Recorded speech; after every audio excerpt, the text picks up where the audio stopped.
I'm a little late again today, but it's okay, guys. I'm here now, and this stream I think is gonna be a really good stream. I'm very excited to get started, but I haven't opened YouTube yet, so I can't see what you guys are chatting. For now, though, we're just gonna have a little yapping session. How's your weekends going, guys? Just while I'm getting everything set up and started, how is everybody's weekends going so far? Just how's everybody's day? Hi, guys. Hi, Kamari. Hi, Moosey.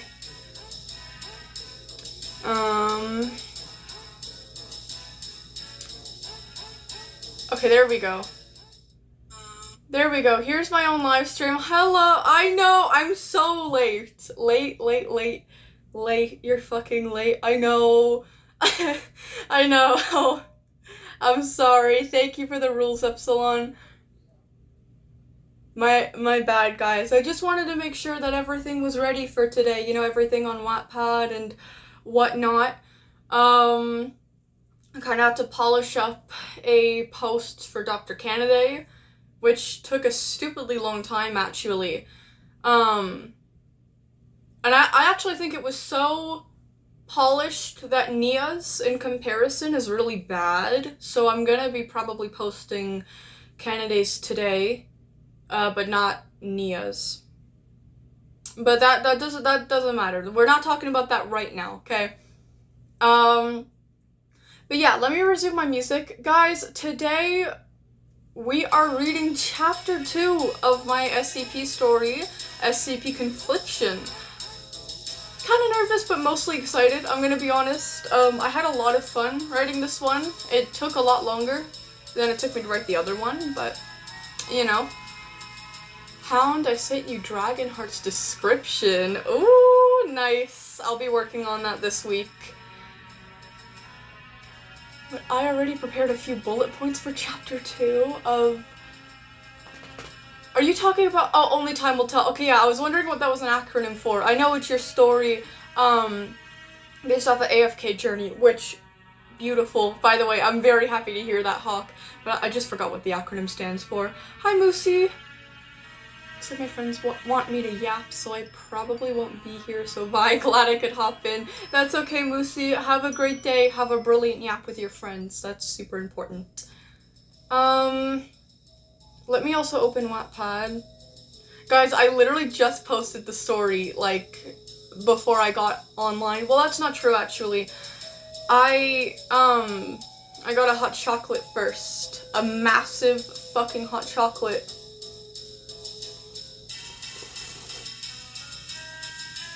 I thrifted this mug. Sorry, ew. I don't know whose dog this is. I like to think it's one of those, like, custom pictures of someone's pet. It was like $2, and look at the size of it, like, compared to my head. Like, this shit is a bowl.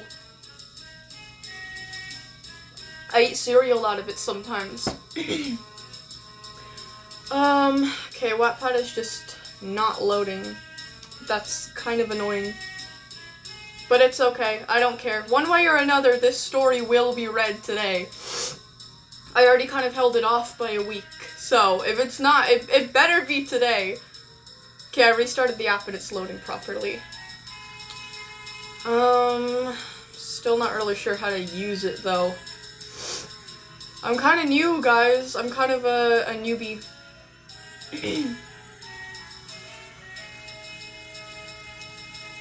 What the fuck? Ah! Ah! I'm actually scared. What the fuck? I just posted it a few minutes ago. I don't even think it's been 10 minutes. And it already has 20 views and 6 stars? I don't even have 20 views in this chat right now. I don't even have 10. Where is this coming from? What? My first chapter got like 11, I think. I don't know. Where is this coming from? Oh, I'm dumb. It's a series. I didn't know I could do that on the app. I thought I had to do that online. That freaked me out, actually. You're going viral, sis. I don't think so. It's just the additional. Already it has 9 more views than usual. Because I think last time I checked it had 11. So now it has 20, and I only posted it like 10 minutes ago. So yeah, that is a little bit scary for me. I just kind of do this for fun, to be honest, just for the love of the game, so I can, like, strengthen myself as a writer. And I also really want to become an official author for the SCP Foundation wiki someday. So, you know, like, doing this, like, SCP fanfic stuff with, like, SCPs that I want to submit to get greenlit really helps me. I'm not really doing it to go viral though, so that kind of surprised me. That really took me by surprise. But yeah. Guys, I do want to say though, before I get into anything today, these streams on this channel specifically is more for like, not like adult audiences, but more mature, like older audiences. I'd say Chapter 1 was a little more, like, mature than Chapter 2, because there was, like, the innuendos and, like, alcohol and stuff, but, this chapter still gets pretty intense, and I do want to warn you guys that there is, death and non-visual gore and strong language, in this chapter. Yeah, it doesn't really have, like, all the same things that it did in the first one, but it's still, you know. But anyways, my whole family knows you, so most of you subs might be my family member? That's so awesome! Julian, that's amazing. Say hello to your family for me. Well, anyways. Wait, what? Hold on. I'm going to get to work on living as an eldritch horror in human skin after stream. Hoping to get a few chapters done and posted to Wattpad soon. Let me know when you have like an account set up and like your username and whatever, because I'll go give it a follow. Also, I know I seem a little distracted. It's actually because my ears are like popped right now. It's not popped, but like the pressure in them is really weird. I got these new headphones lately, and I find whenever I put them in for a while and take them out, my ears are like screwed up for a while. It's so worth it though, they're so good. But yeah, it's kind of distracting. My voice sounds a lot louder to me than it normally is, and the music sounds really quiet, even though I feel like it's really loud. So it's kind of throwing me off, but you know, that's why I'm a little all over the place today. Not good at going viral. Hold on. Let me change from top messages to all messages. Sorry, I forgot to do that. Oh, my dad likes your content. My mom don't like it though. She hates scary shit. Oh, I'm sorry for your mom, Kamari. But tell your dad I said hello. Well, tell them both I said hello. You know, I do silly videos sometimes, not very often, but I do. Anyways. Oh yeah! Wait, I already am following commented on your first chapter of SCP Confliction, remember? Oh, I'm so dumb! No, I was gonna say I'd follow you, but yeah, no, I completely forgot you do have an account. My bad. Let me see, I probably have to go back to Chapter 1. I really like the fact that I called it key jingling, because it's just meant to get your attention. Like, ooh, fighting, ooh.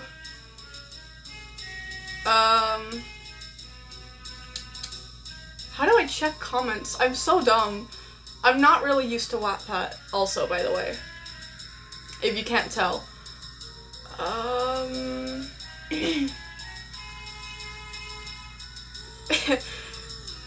Yeah, I don't really know how to do this, but it's okay. Ooh, 24 views and another star. What is going on?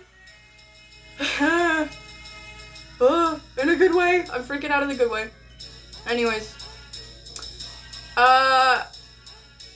Oh, here it is. I think I might have found it. I think I'm in viewing mode or something. I don't know. How do I... I'm so dumb. I cannot find the comments.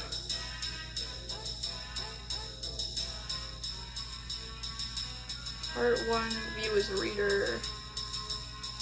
Oh, I like the fact that it keeps revision history. Because I'm thinking, like, if I ever wanted to, like, rewrite or, like, adjust some parts of some chapters, like, I don't know. I feel like I want to, like, archive the original somewhere.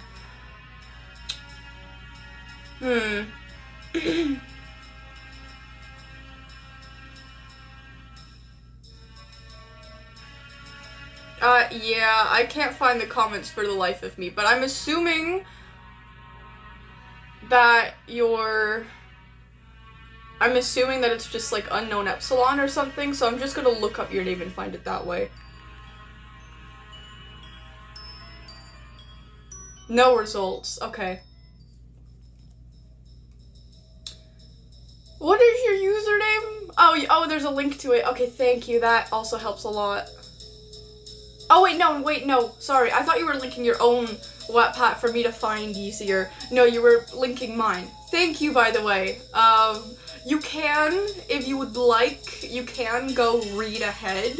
Because we're gonna be doing a little bit of yapping before I actually get into reading it out loud. But yeah, just don't, if you do, I wouldn't recommend it because we're literally about to read it now, but if you do, don't spoil anything, okay? You can, like, quote things or be like, oh, damn, like, I just read it and that was, like, why, like, you give your opinions, but, like, don't give away, like, specific things, please. Anyways. But yeah. Why am I being growled at in the chat? Somebody said growls at vintage? You guys are so creative.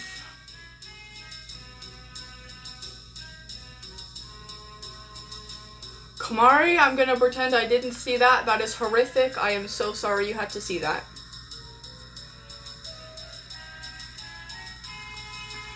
Jesus Christ.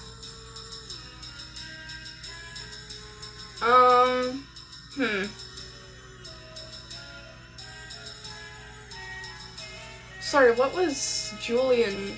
Oh, Violet my posts. Okay. For today, I'll read back in a second. Just for today, all of, like, the posts that you guys want me to see, all of your own stories, because Party Bird is on the list today. Party Bird also has something SCP related that they want me to read. That is gonna come after Chapter 2 of Confliction, just because my chapter is really long. My chapters are always really long, and I like to yap about it a little bit. So yeah, I just, like, we should get that big thing out of the way first, I feel like. But yeah. I always search up Warriorcast and just get flooded with that. So gross. I honestly, like, Wattpad is just, like, the best of the worst that I could find for a place to post, like, my writing and fan fiction. Like, I really wish that there was some kind of website that, like, was for fan fiction, but it actually focused on literature instead of just, like, explicit content or whatever. Like, I don't know. I feel like a lot of people treat, like, fan fiction websites as, like, a certain kind of hub, rather than, like, them actually wanting to read something. Which, like, whatever, I'm just putting it there so I have a place to post it, but, like, still, I really wish that there was some kind of website that wasn't just, you know. Okay, let me read your chat. Not good at going viral. Did I say I wasn't good at going viral? I just meant that I didn't mean to. Like, that's not the goal. If I was trying to, I'd be promoting it, like, a lot more. I'd be really annoying about it.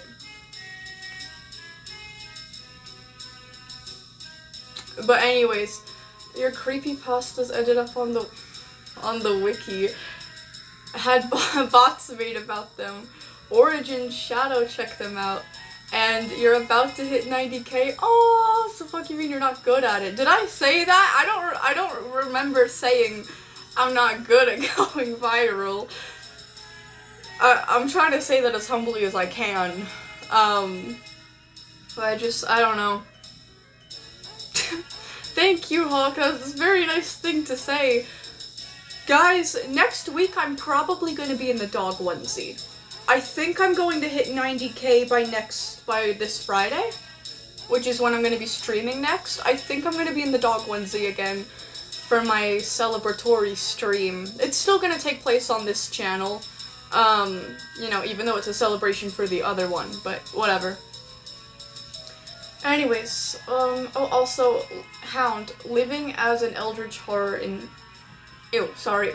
human skin will actually be more adult-themed and focused. Oh, so you likely won't be able to read it on Wildcraft streams going forward. Oh, that sucks. That's okay, though. That's okay. I'll read it on my own time anyways. I'll hype it up. Frumpy! Hello! Guys, ignore the fact I was late. I was chilling at the park. Oh, that sounds nice, actually. I went by the pond and chilled with the ducks and geese. I'm kind of jealous of you. I'm kind of jealous. It's really nice outside today. I was like, I should walk somewhere. I don't really have any money on my card, but like I have cash. Maybe I will after stream. Maybe. I don't know. What do you mean only 300 to go? Last time I checked it was only 400 subscribers to go.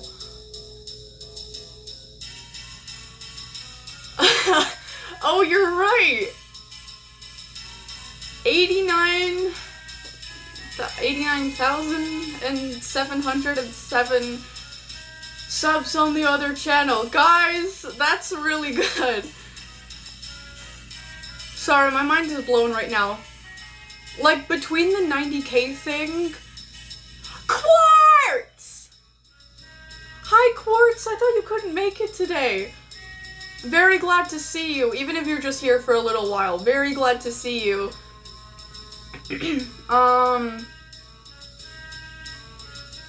I completely forgot what I was saying. Yeah, between the 90k thing and, like, getting views on, Wattpad, that's kind of crazy. It's a little bit crazy. My mind is having a hard time wrapping around it. Ugh. That and my ears. My ears are still really weird. I don't know. Julian! Okay, Julian. I'm trying to find nice wording here. I did say a couple of minutes ago, and I'm not mad, but I did say just a couple of minutes ago that I will be looking at everybody's posts and stories after I read Chapter 2 of Confliction. So trust me, I will get to it. I'm excited to see what you have. It's probably something really fire, especially if it's like your art. But that will be kind of shelved till later on in the stream. Violet, whatever you do for 100k, you at least have to drink 1 cup of Sunny D on stream. You just want me to get cancer. Like, you just want me to get cancer and die. I don't trust Sunny D. I really don't. Anyways, oh, you'll be here for like an hour max? Ooh, okay. You might have time. We might have time to get into a few of your, FICF objects. But yeah. Bro, you ain't gonna die, gang? Well, who knows? Who knows? With Sunny D, who knows what's in it? Maybe I won't get cancer. Maybe I'll get a completely new disease. I don't know. 100k needs to be a real big thing, though. I'm serious. It does, and I still don't know what exactly we should do, but yeah, it does have to be big. If only we had things saved up for Beastly for the 100k. A Beastly video for 100k. I don't know though, because we're doing Visaline anyway. It wouldn't really be a 100k like celebration if we're doing it anyway. Plus, if we celebrate something else for the 100k, then we get Visaline and something else. What do we do? What do we do, guys?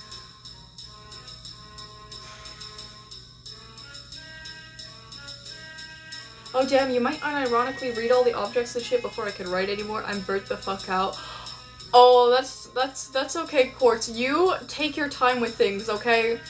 Honestly, burnout is really real. And it sucks with writing, because it's not like you can just, like... I don't know. Writing burnout sucks. I feel like more like physical burnout. Because, like... Well, when it comes to, like, I don't know. It's hard to describe. If you're a writer, mental burnout, like, really, really sucks. Because you literally can't even force yourself to do the thing that you want to do. Because it requires, like, a lot of mental energy. You have to be thinking critically, like, all the time. Being, like, super analytical with everything that you type. And you can't do that if your head's not there. So, yeah. Are we gonna work on tins again? It's been, like, 2 months. You're so right! Should we do that on Friday? Because honestly, I don't know what we're gonna be doing on Friday. I'm definitely not gonna have another chapter done by then. That's like in 5 days from now. Well, not technically 6, but whatever. But yeah. Ooh, the whole team meeting up for 100k is pretty big, which I wish we could do, but I can't. Damn. Oh, that would have been really cool, though. We need to do something. Let me think about it. Let me really think about it. And, like, if you guys want to, like, propose some things in the Discord, go right ahead. Be my guest, and I'll check on it. Because, honestly, I don't know myself.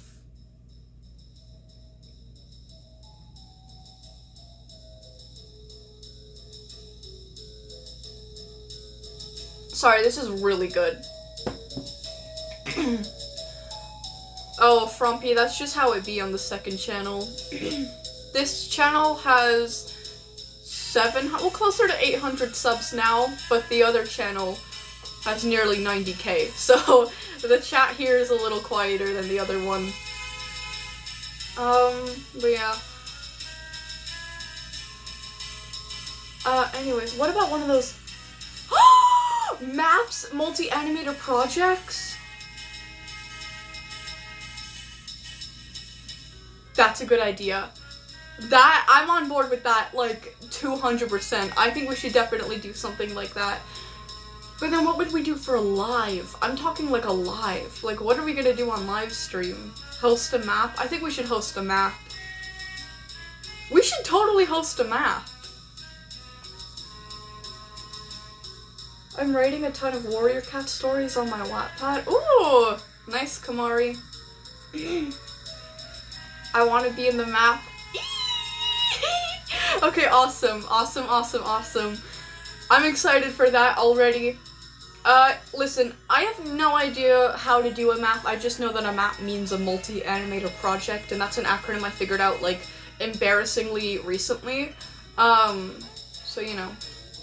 Bio, are you ever gonna go to a convention? I think so. To be honest, I think so. Cause here's the thing. I'm not a cosplayer, but I really like going hard for Halloween. Like, I really like going hard for Halloween. So, like, I'm basically a cosplayer, but only on Halloween. Like, I don't play around with October in general. So yeah, I think I'm gonna go as Mellow this Halloween from Death Note.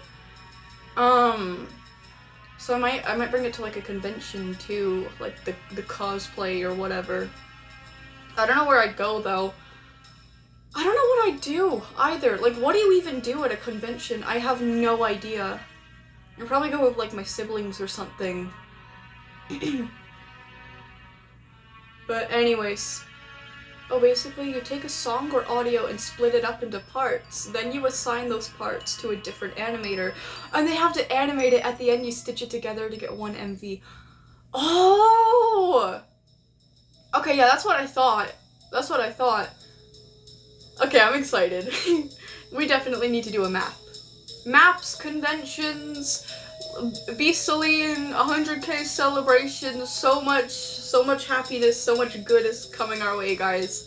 But I actually need to sort that stuff before we can do it. But yeah, I'm definitely considering that, and not just in the way that you say, oh yeah, I'll consider it, and then you like kind of push it aside and never do it. I actually really want to do it, so yeah. But you know how slow I am with things though, so just, you know, just keep in mind that it's me who's kind of gonna be like organizing some of the stuff, so yeah, don't expect anything to happen overnight. But yeah, I really want to do it. I'm really considering it. I'm gonna start planning for it probably soon, but I can't make promises because again, it's me.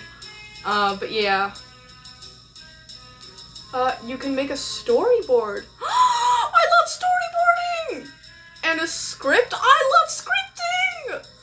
For people to follow and give them specific designs to follow, or just let the participants go wild. I love storyboarding and I love script writing. Oh my god, I don't know, guys, I know you guys are like, I know almost everybody here, if not everybody here right now, is a writer. Please, try script writing. Like the format for script writing, try learning like all the, it's so satisfying. I don't know why script writing is so satisfying to me. It's so, like, relaxing. It just, I don't know. It makes me feel like a nerd, but like in a good way. You guys should really give it a go. Like, just for fun. Unless you want to do that kind of thing, like in the future or whatever, or you want to turn it into a passion or a hobby or something. But anyways. I made a map, but it's unfinished. I have 2 more people that need to finish their parts. Ooh, nice.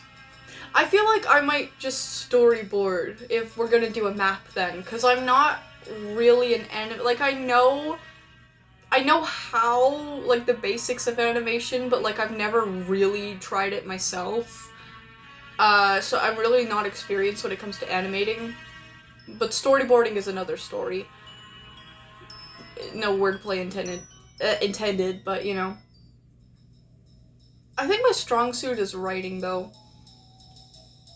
So anyways, I'll give it a think. We could do something like, I think since it's an 100K, like that'll be for the other channel. So I think it should be either Warrior Cats or Wildcraft related. I think it should be Wildcraft related though.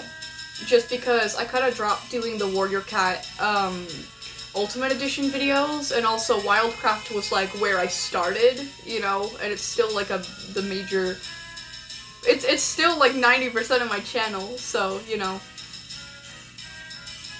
Ooh, what if we merge like 1 or 2 stories and have 2 artists or so work on 1 story, then we present our ideas and mix and match the ones we all like most. Ooh, a little director's board. I like that. Okay, guys, great ideas. I think at the end of stream, we should talk about this more, and I should make, like, a notes, like, on my tablet and write down some of your ideas, because this is very exciting. But for now, we've had our half hour of yapping time.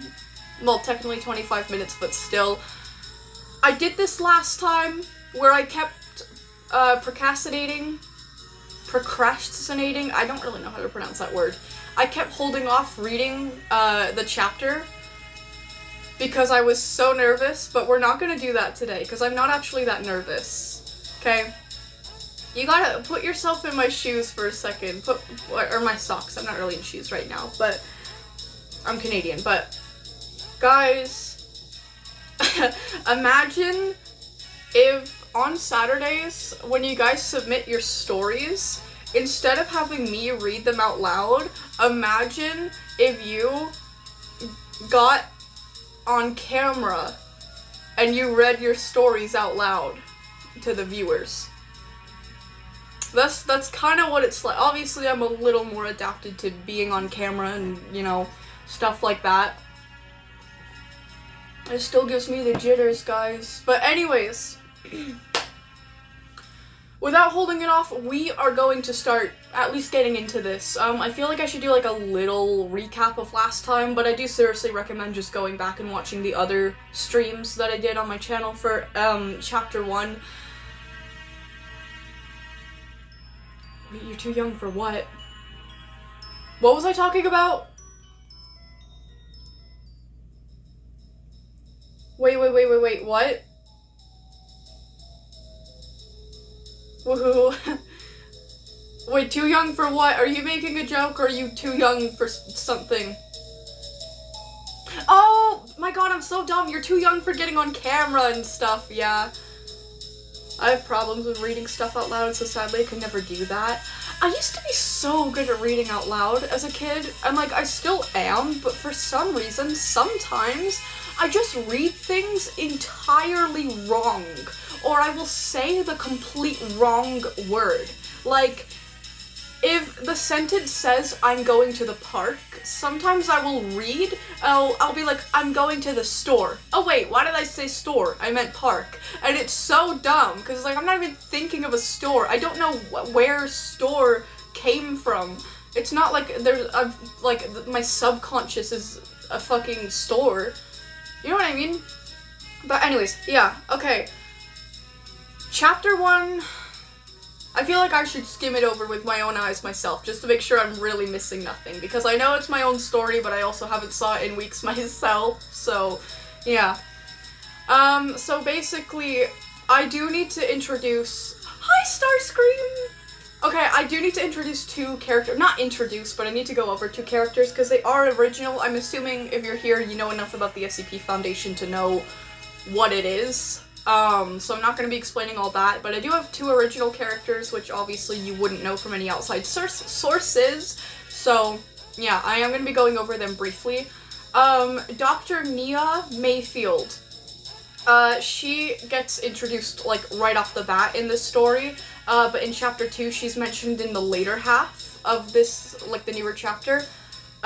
She is an entomologist, if I'm pronouncing that right. Sorry to all the entomologists out there if I'm not. Which basically means that she is in charge of studying, like, insects. So in the site, like the SCP Foundation, she is responsible for research on, like, insectoid anomalies. She was the head researcher for Dr. Canaday, another character, for a little while. She kind of technically still is. And she is currently responsible for an eccentric ant colony, which is like another one of my originals, and they are basically like chihuahua-sized ants, sentient enough, but still kind of idiots. They kind of act similar to rabbits, if you know what those are, like the cartoon with like the goofy white rabbits. They're kind of like those as ants. But yeah, Nia is responsible for taking care of those. But yeah, that's not very important. We don't really get into that. It's mentioned, but we don't really get into that for, like, at least a few chapters. But anyways, so yeah, Nia, I actually have a picture of her that I drew myself. I'll just show you guys here, because unfortunately I did not post her to Wattpad yet. I have a whole art thing and, like, writing for her, like, just, like, a brief description of her ready to go. Well, not ready to go, but it's not, it's done, but it's not polished. I want it to be polished, first. So, yeah.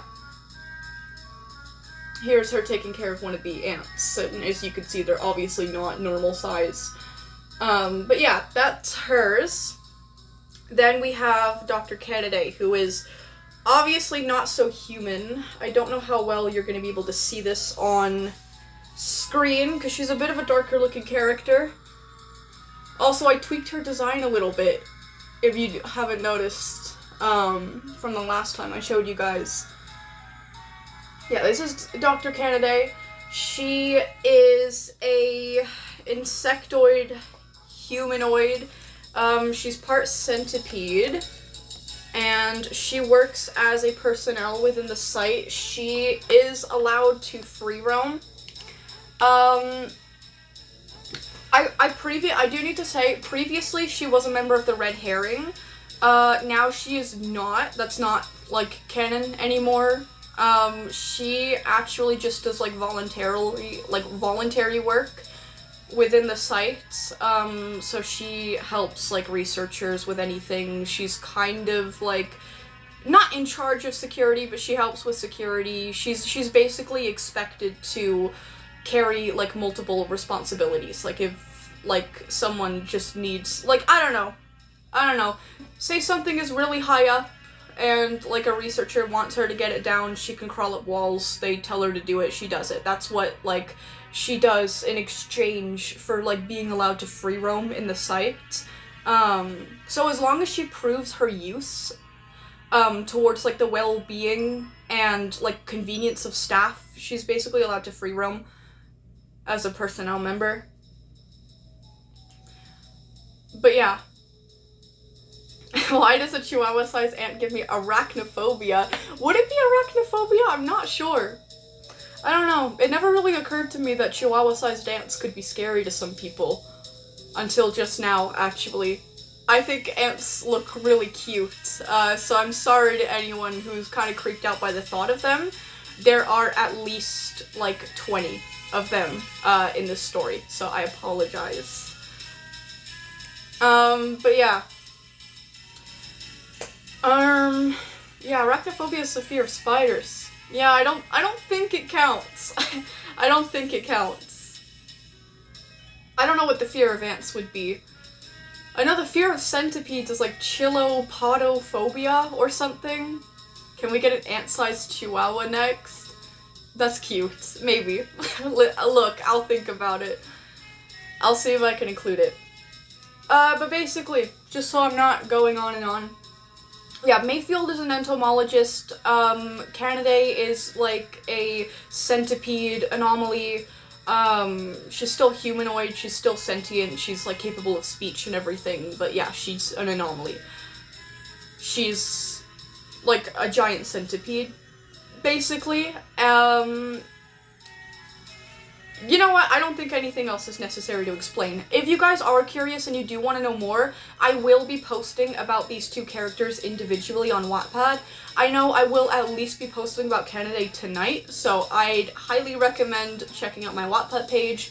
I can't believe I haven't mentioned that yet out loud. That is The Night Shepherd on Wattpad. It's kind of hard to miss. My profile picture is literally me, like my face, in the dog onesie, going like, so, yeah, that's me. Anyways, so basically what happens in Chapter 1 is Dr. Nia Mayfield loses her own key card, and she has to borrow someone else's in order to get around the site. And she ends up borrowing a card from Dr. Saxum. He's original too. Not so relevant, so I don't really remember the pronunciation of his name. S-A-X-U-M. I named him after, I think it's the Latin word for a rock, because I think he has the personality of a rock. But anyways, he's also very, like, stone cold. He's a very, like, I don't know, he's a very cold, stoic character. Thank you for the link, by the way, Epsilon. Thank you. I'll be sure to link my Wattpad page in the description of this video as well, so that's where you can find it. But I might procrastinate on that, so just, you know, check it every now and then. Eventually it should be there. Anyways, but yeah, Nia kind of ends up arguing with Dr. Saxum. There we go, Saxum. He's relevant for the next chapter, so I'm gonna have to learn to pronounce his name.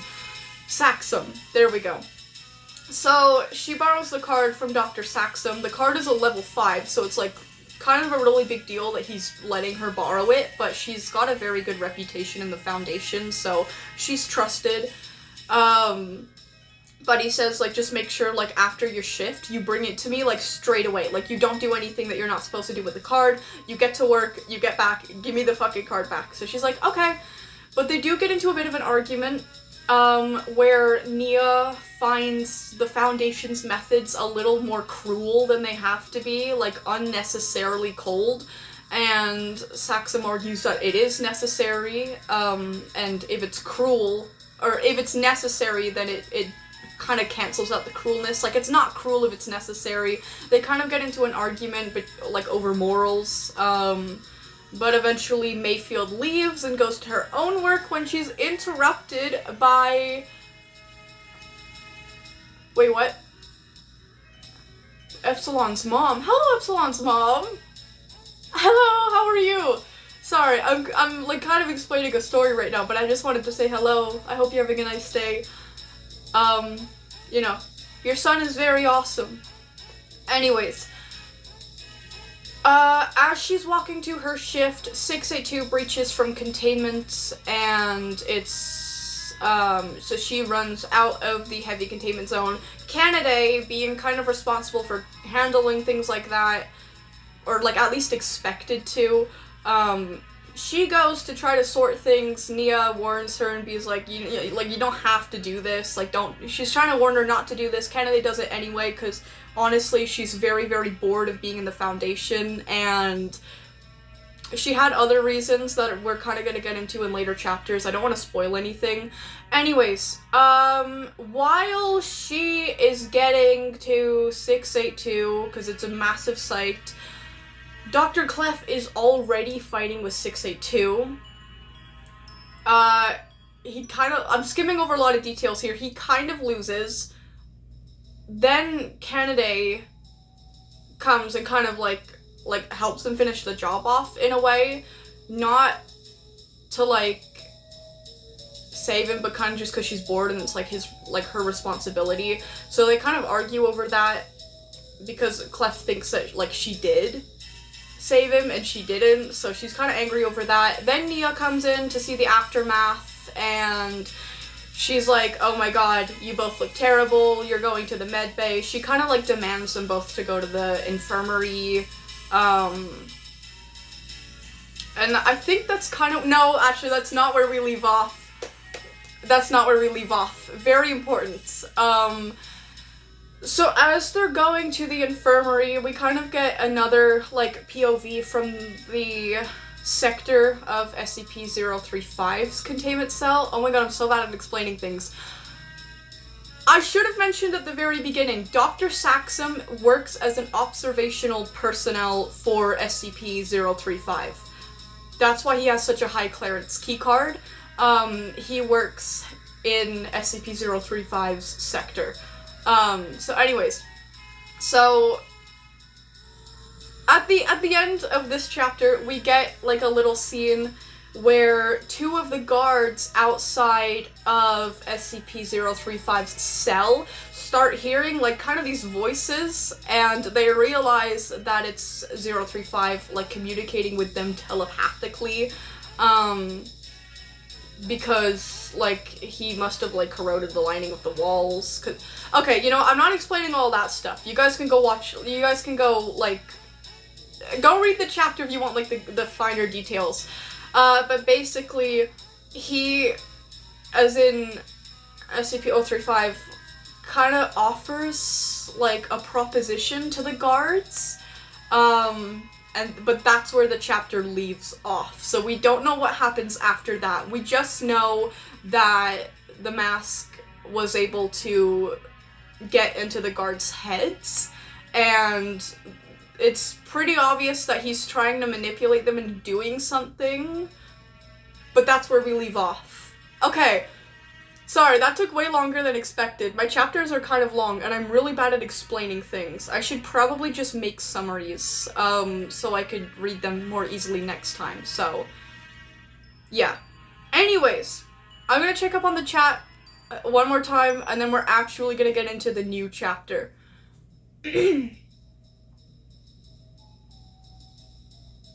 What do you mean I didn't shove a grave down Julian's throat? The fuck? 682! 682 is in my chat.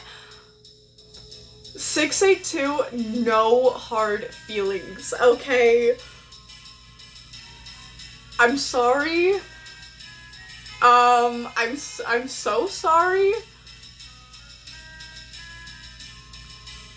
I see you. Yeah, I can see that. Guys, 682 is in my fucking chat. SCP-682, that lizard, is in my chat right now.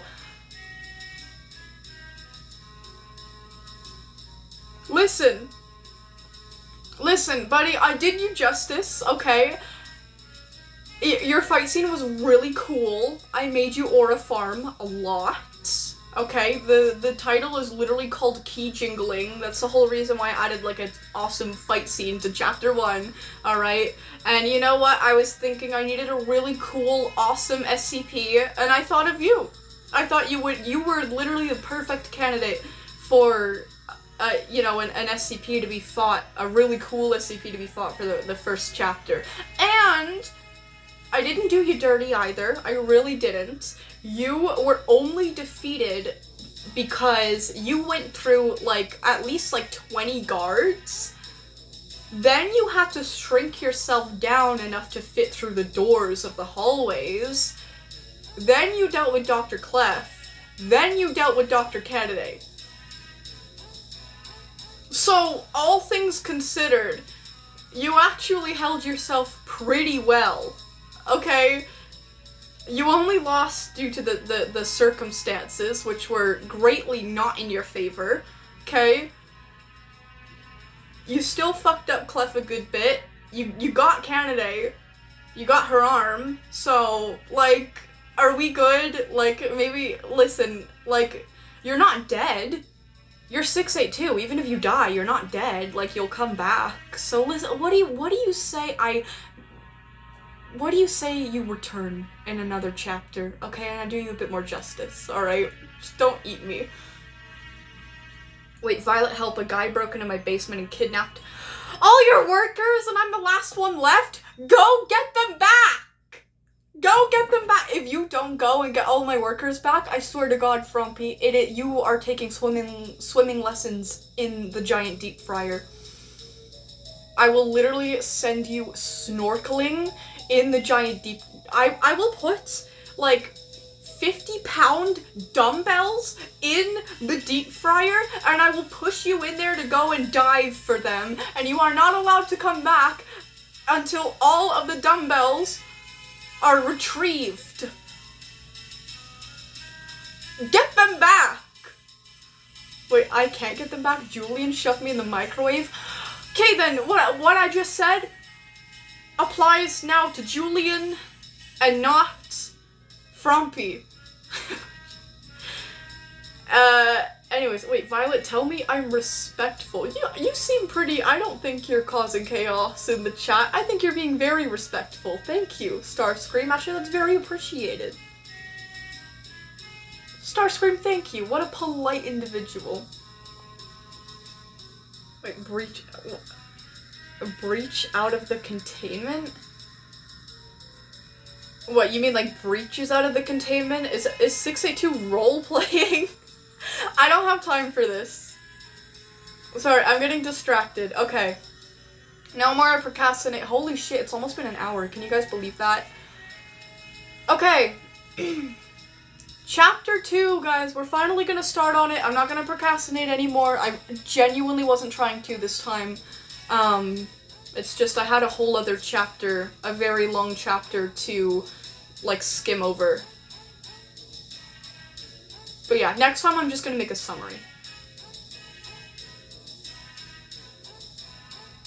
Don't spoil it! I said don't spoil it! No, how do I hide it? Don't spoil it! Take it out or something! Oh my god. Don't spoil it! Don't spoil it! I'm so sorry. If I put you in, I'm so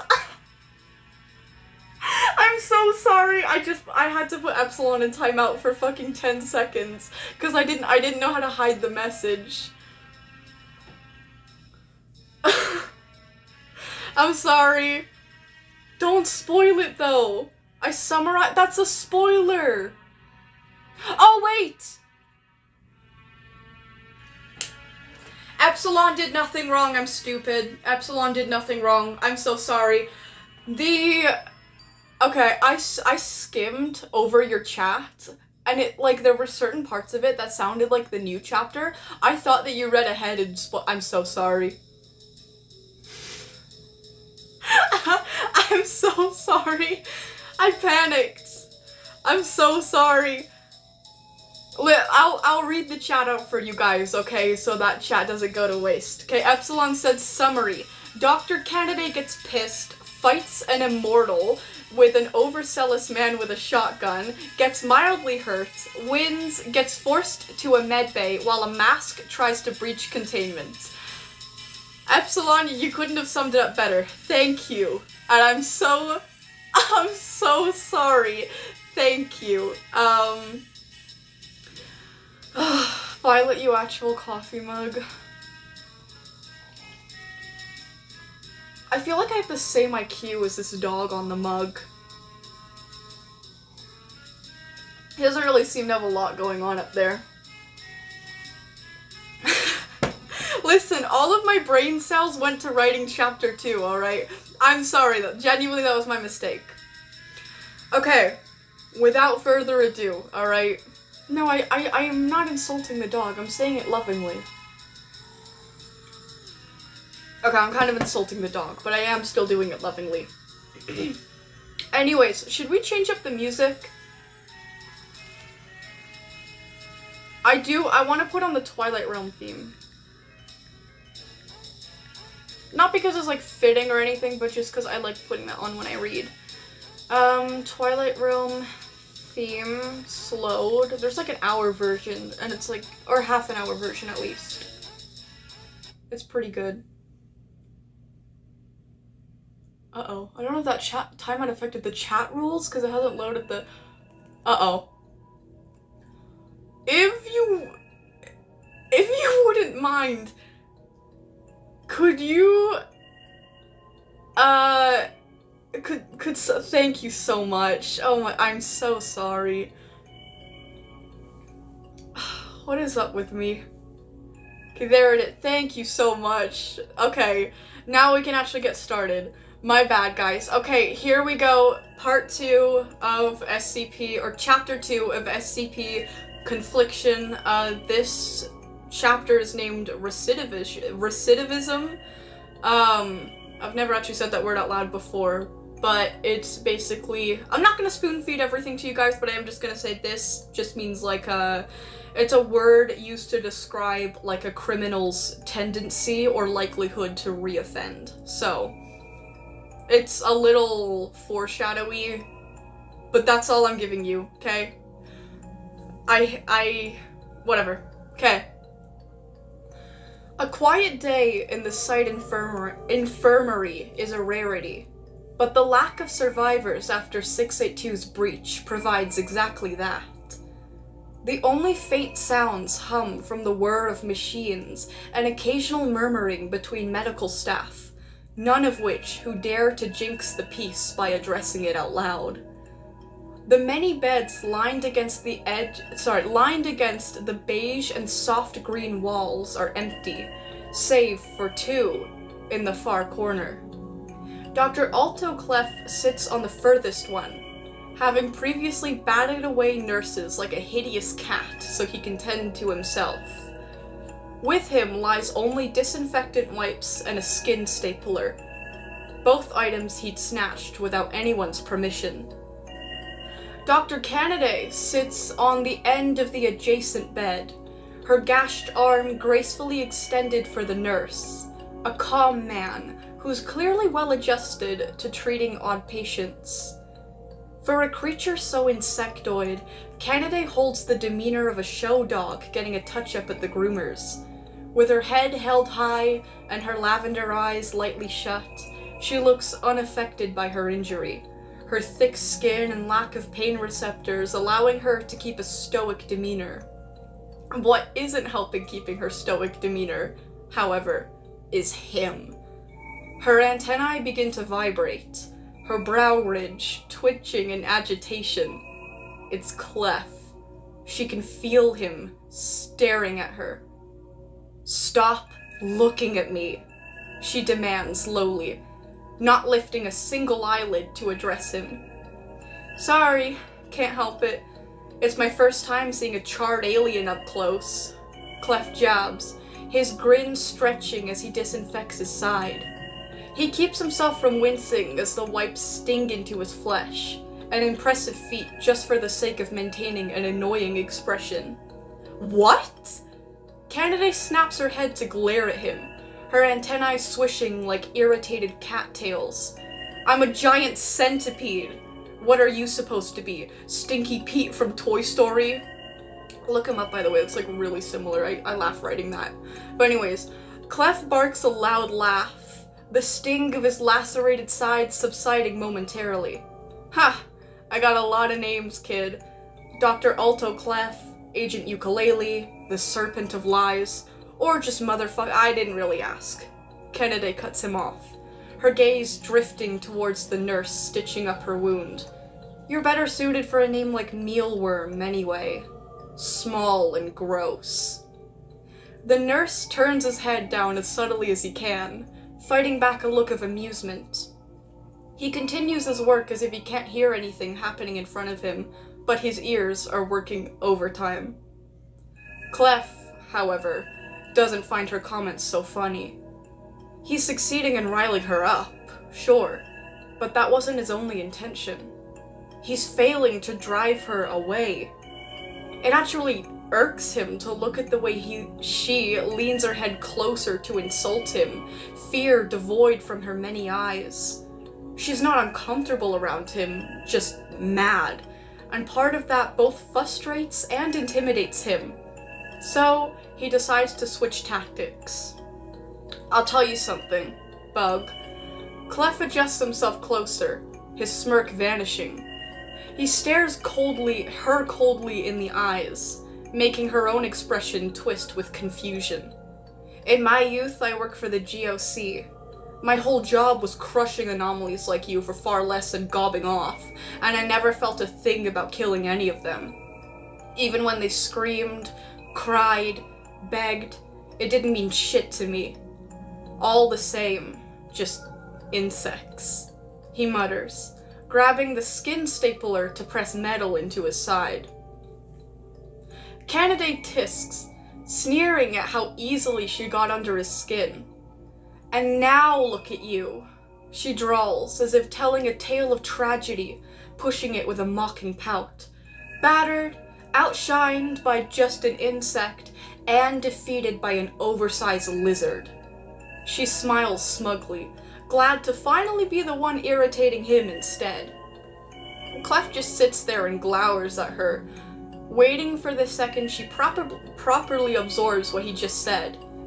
Surely enough, she gasps after a few seconds. Wait, you worked for the GOC? The organization that's like, all anomalies should die because we say so? That one? Actually, saying I worked for them is cutting it too modest. Clef's grin returns, followed by a snide tip of his hat. I was unstoppable, Bug. Insect. Oh, piss off, will ya? Let me speak. I was their top decommissioner for a good while. Right up until... He trails off, his smirk fading into something somber. Canada's antennae fall as she takes in the sight of him being so... sappy. She shakes her head, her gaze returning to that same stubborn and guarded look. So much for letting you speak, she mutters, her antennae flicking back up. You can save the sob story. What I want to know is, well, two things. First, how does a small human like you manage to take down anomalies? And second, are you stapling your own flesh right now? Doesn't that hurt, like, a lot? She points, her oval pupils darting between his face and his ribs. What is 682 on about? Oh my god. Sorry. Clef huffs, his defensiveness flaring. First question, I ain't telling you how I get anything done. That's my work and my business. And second, of course it fucking hurts, dickhead. He mutters under his breath, snarling with each press of the stapler. "You look pathetic doing that," she comments, her own injury being wrapped up neatly with bandages by the ever-so-attentive nurse. "How are you even going to do the gash on your head? You won't be able to see what you're doing. You don't think you're better than the nurses and doctors, do you?" "I don't trust the doctors. They'll put me under for surgery and do fuck knows what else. Probably dissect other parts of me for research or some shit," he mutters bitterly, his hands starting to tremble above his skin. Canaday winces at the sight, her expression washing over with uncertainty, awkwardness, and maybe, just maybe, a hint of sympathy. But it's quickly replaced by a look of faint realization, her eyes narrowing in speculation. "They wouldn't just dissect a normal person," she states, her voice uncharacteristically soft with thought. "You're an anomaly, aren't you? That's how you killed the other ones so easily," she concludes, her voice and mind trailed off. Clef raises his head to watch her act like this, finding it odd to see her be this genuine and human. It's obvious she's loosening up to him, but not in the pitying way that make her want to, not in the pitying way that make him want to deck her face again. He watches her, I think I messed up there. He watches her as she glances down to his ribs again, her attitude maturing quickly. "I may not like you, Clef, but it's wrong for me to sit here and watch you do such a terrible job on yourself. The medical staff may be untrustworthy, but maybe I can help." Her voice clips as both of them turn their heads to the infirmary door opening up. Canaday in particular frowns like a perturbed blobfish at the man entering the room, the vibrant smile of his soft soul being deflected against her now miserable aura like a steel shield. "Well, hello again, Dr. Canaday," Dr. Glass exclaims, giving an enthusiastic bounce on the pads of his feet. He smiles at her as if she's a pleasant sight, but she can tell by the way he's gripping his clipboard that he's still just as terrified of her as the last time they met. "So, I believe you already know that you're booked in for an evaluation with me after the incident today involving SCP-682. Canaday responds with a growling groan, throwing her head back. She shuts her eyes to avoid the overhead lights from singeing them, a sigh of pain defeat escaping her. The last thing she needs is another therapy session from a man afraid of centipedes, especially ones that stand taller than he does. "Oh, take your time, of course. No rush," Glass tells her, his voice fighting fear to keep a professional and kind tone. He shuffles towards the opposite corner of the room with a nervous smile, only to yelp highly and jump as he bumps into one of the nurses. Oh my gosh, I'm so sorry. The nurses brush him off, shaking her head and returning to paperwork.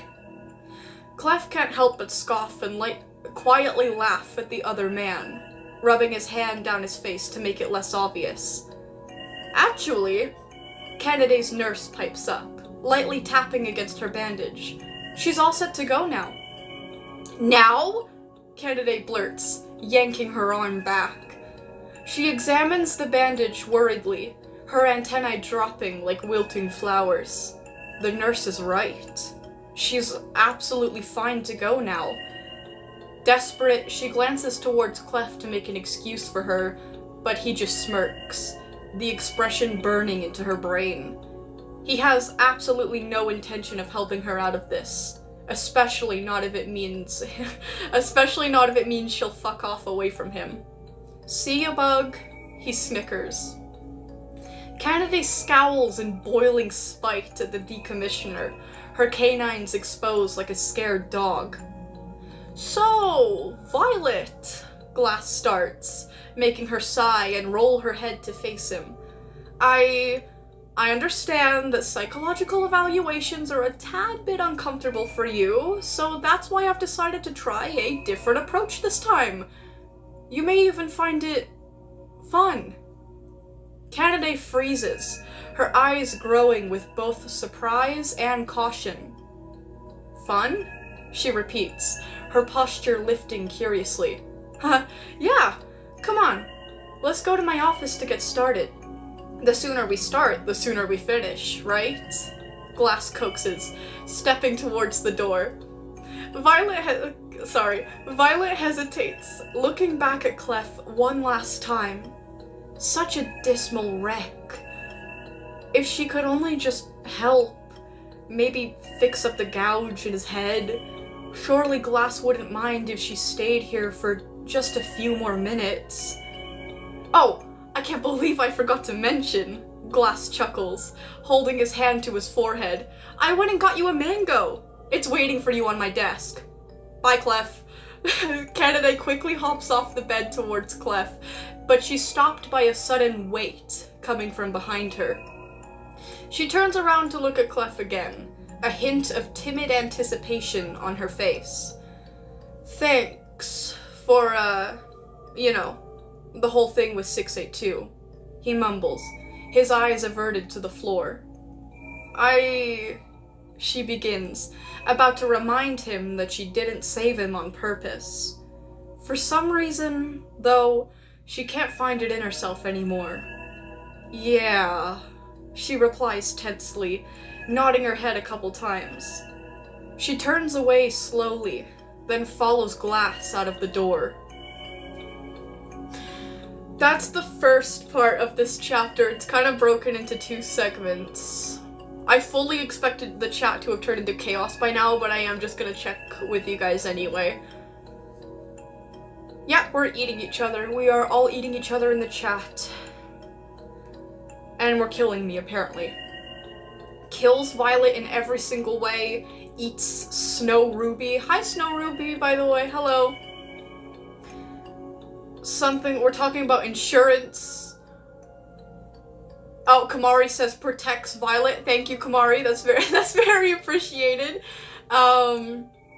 Julian said we killed everyone. That's clearly not true if I'm still alive, and Kamari is too. You guys, Starscream says I've been jumped several times. Guys, leave Starscream alone. You know what? You know what? Before I continue, because it's the second half of this chapter that I really love. Where is he?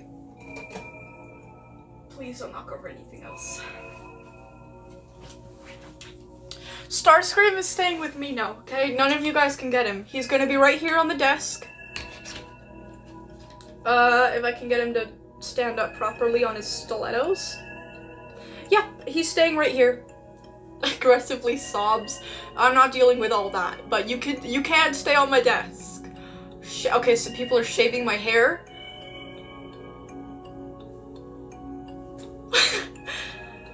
Okay. This is so peaceful to listen to. Are you talking about the chat, the story, or the music? If you're talking about the chat, I'm very concerned, but if you're talking about anything else, thank you. I really appreciate that.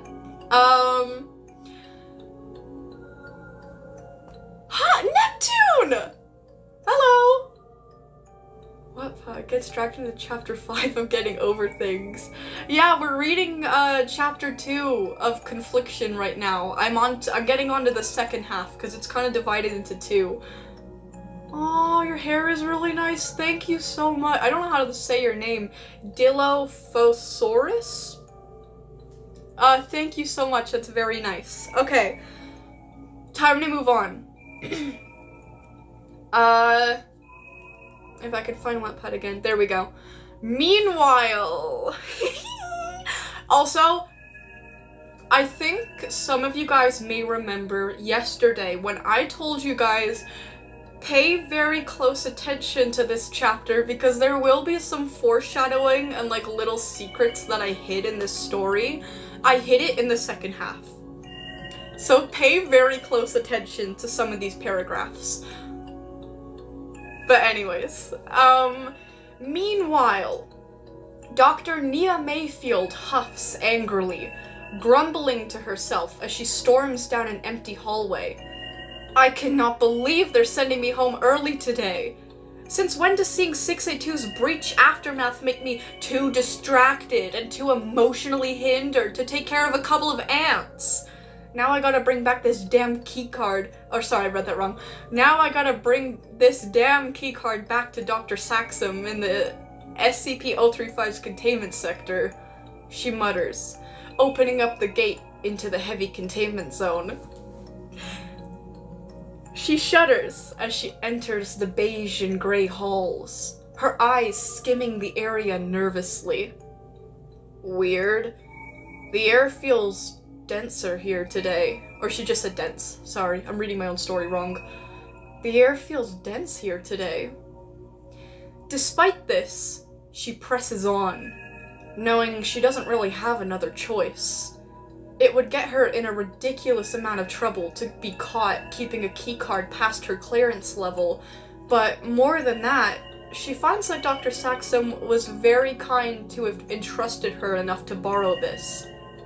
Out of courtesy alone, she has to return the thing. The what? Did somebody say the rules have been deleted again? I can see them. Guys, are the rules deleted? That's kind of weird.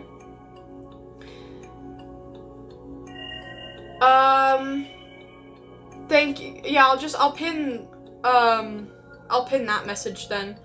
Thank you. Sorry, that's kind of weird. I've been in Wattpad the entire time, so it's not like I accidentally timed out Epsilon again. I don't know why the rules wouldn't be there, but that should fix it. I'm gonna move on though. Yeah, thank you. Guys, pay attention. Eventually, the woman finds herself at the center of two intersected hallways. She knows the way towards SCP-035's sector is straight ahead, but looking left, she notices an open door. That wasn't right. All personnel know to close the doors after themselves. It looks to lead into a small storage room, but the lights are off, preventing her from seeing properly inside. Huh? She squints her eyes, slowly creeping towards the room. As she nears it, the hairs on her body rise, and the more tense her muscles lock. Her body is reacting to being watched, and she realizes that quickly. She gasps, the feeling of eyes on her overwhelmingly amplifying by the second. Sorry, I hope we're not getting lag. I'm just gonna go, she sputters, making it clear she wants no trouble. She takes off without another word, hurrying back on her original route. Stop eating me in the chat. Stop eating everyone in the chat. Holy shit, Neptune. Anyways. Y'all, pay attention. Considering the bloody aftermath of 682 she witnessed this morning, she assumes she's just in a paranoid state and brushes the event off. Upon finally reaching the entrance to SCP-035's containment sector, she slows her pace, spotting two guards standing in front of the door. Rather than acknowledging her, they both keep their gazes ahead in a vacant manner, something she finds a little odd. Even as Nia waves to greet the two, they don't so much as pass a glance down to her. Hey, I know I'm back a little early, but I'm here to return a card to Dr. Saxum. I needed to borrow it to enter the cell I work at. I think one of the anomalies I look after kinda stole my own card. She bashfully explains to them, scratching through her dark, curly hair. So, can I get inside for a sec? One guard holds out his hand to her. A simple, blunt... You guys in the chat. A simple, blunt gesture with nothing accompanying it aside from his next words. "Give over the card. No unauthorized personnel are permitted to enter the sector," he tells her, his voice stoic and stern. Nia's brows knit curiously, finding something off about his behavior. "Why weren't you guys guarding this door earlier?" she questions, scanning the two with a suspicious gaze. "We were sent outside because your arrival was expected." The same guard responds again, his hand gesturing less patiently for her to give up the card. Nia refuses, backing up a step. "Sent outside? So you two were the same guards I saw in front of 035's cell this morning. There's no way they'd make you leave that place unsupervised over this." "Ma'am, you will be detained for carrying a clearance card past your level," the same guard warns, slowly stepping towards her. She backs up again, her eyes anxiously flitting between the two. She briefly observes the second guard, who's been silent and unreactive this entire interaction. For a moment, she catches a glimpse of his hands trembling. "Ma'am!" the first guard barks, taking another step towards her. "Back up!" Nia shouts, pulling the card from her coat pocket. She holds it up for them to see in between her hands, threatening to snap it in half. "This isn't right! I know you two are up to something. If I can't go in and drop off the card myself, then there won't be any more card to hand in at all." She dares with a stubborn gaze, one that quickly turns to shock when the first guard aims his rifle at her. "Hand over the card. This is your last warning," he yells, the silent guard flinching at the rise in volume. The first guard nudges his rifle at Nia, making her flinch next. "Fine! Alright, my god! Take it! Just don't use it to hurt anyone. Please!" she cries, protectively ducking her head as she holds out the card for him to take. If only she hadn't sent a giant, emotionally unstable centipede to therapy instead of letting it come with her. The guard firmly snatches the card out of her hands, giving no response to her pleas. He turns in 2 steps, then passes the card to the silent guard, who utters a small whimper. "It's time," says the first guard to the second, putting a hand on his shoulder. "Remember, what you're about to do is the best possible reality for you. There is no better outcome." The other guard nods slowly, taking the key card as Nia watches in absolute bewilderment. What the hell were they talking about? The silent guard reaches up and removes the helmet from his head, revealing a face soaked in tears and redness. Before Nia can gather herself enough to say anything, he turns and opens the door into the sector. The first guard doesn't follow him, staying to block the doorway.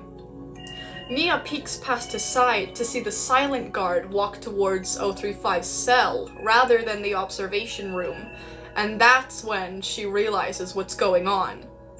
"Wait!" she calls, rushing to stop him.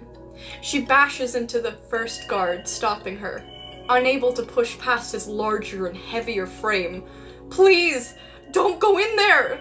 she begs, reaching her arm out. But it's too late. It's too late. The second the cell door is opened, the silent guard is drawn inside by a luring compulsion radiating from the white mask in the glass case. "My lord," he whispers with infatuation, inching towards the dormant porcelain. "Such shining magnificence. Please, let me be your vessel, my lord. Such is the most crucial thing I will ever be. Such is my life's greatest outcome, just like you told me."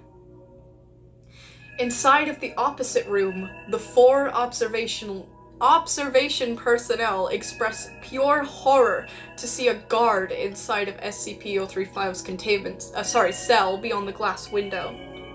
Dr. Saxum rises quickly, his voice strict and loud as he calls. Armed security has been psychologically compromised. Everyone evacuate the sector. The other three waste zero time questioning his call, jumping out of their chairs in a flurried panic towards the exit. Meanwhile, the guard inside of the cell lifts the mask from the case, his reddened eyes shimmering as he lifts it towards the light. He holds the mask with a delicate touch, as if it's a priceless, divine item worth his own life tenfold. My lord, let us become one, so that I may be something great too, he murmurs, turning the mask over.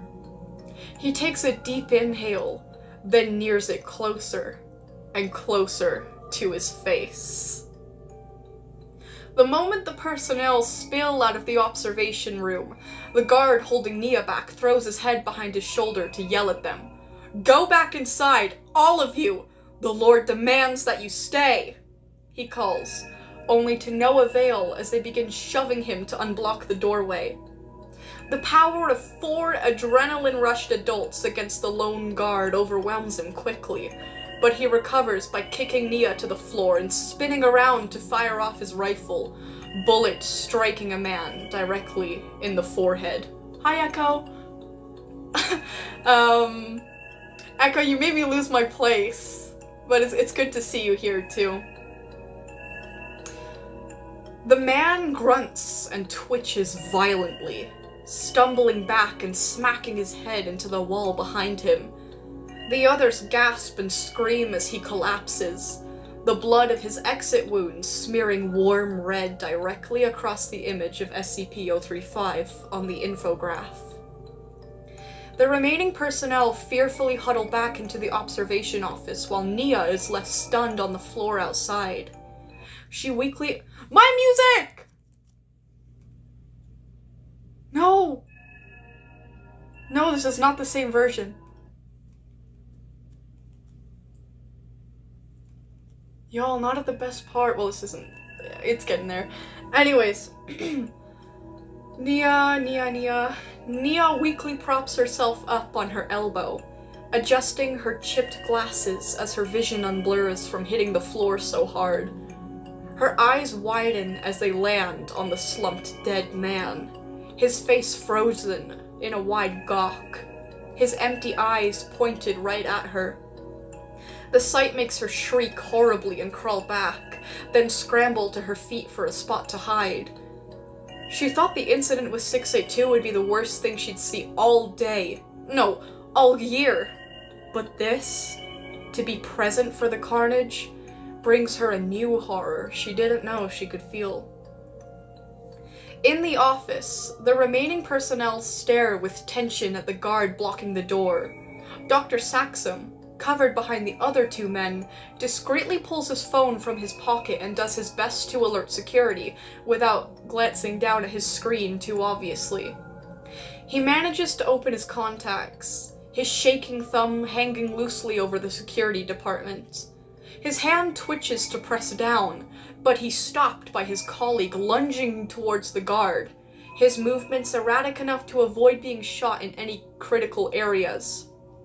He cries and grips onto the guard's rifle, blood trickling down his bicep.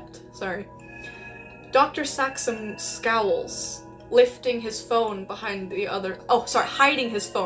other man. Richards! What the hell are you doing? You'll get us all killed! He shouts, shuffling to take cover behind a tall shelf. The man, Richards, growls furiously as he wrestles with the guard, forcing the barrel away from him and the other 2 men. Don't you see? He growls. If SCP-035 gets in here, he'll kill us himself! Help me! Oh god, Saxum, he's right! Says the other man, rushing to help Richards. Meanwhile, a dark figure rises from the floor of the containment cell, turning his masked face towards the window. A low, growled exhale slowly escapes the anomaly as he witnesses the violence unfold outside, his anger practically radiating from his stolen form. Saxum crouches down into the corner of the office, hurriedly tapping his uncoordinated fingers against the screen. He's typing with the frantic speed of a man afraid to die, for once careless of the several typos in his messages. You kind of have to be reading this to, like, fully see it, but the following is just a few text messages from him, and it's spelled, like, really badly, but, you know, it basically, it says, severe breach in 035 cell, send help immediately. And then 2 armed guards brainwashed, urgent matter, emergency. Then the last one is, please arrive ASAP, but they're spelled really badly. As Saxum spams the security hotline, the line, sorry, I'm thinking of Jack Stuber, as Saxum spams the security contact line, the two other men begin to overpower the guard, who cries with struggle as the barrel is slowly pushed towards his own face. His arms quake as he pushes back, but it's no use against the strength of 2 men fighting for their lives.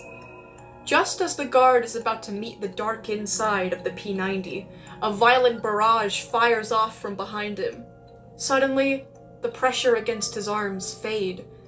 The 2 men fighting him drop, their bodies spasming as they fall against his body, causing him to collapse with them. They're dead. The guard squints up where he lays, the light above his eyes almost blinding.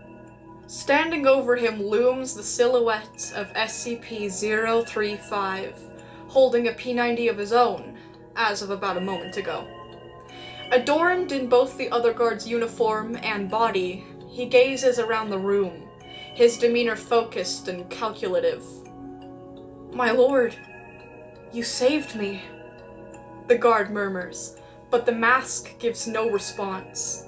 Spotting Dr. Saxum in the corner, he marches over the mess of bodies and rips the phone from the older man's hand, causing him to cower defensively.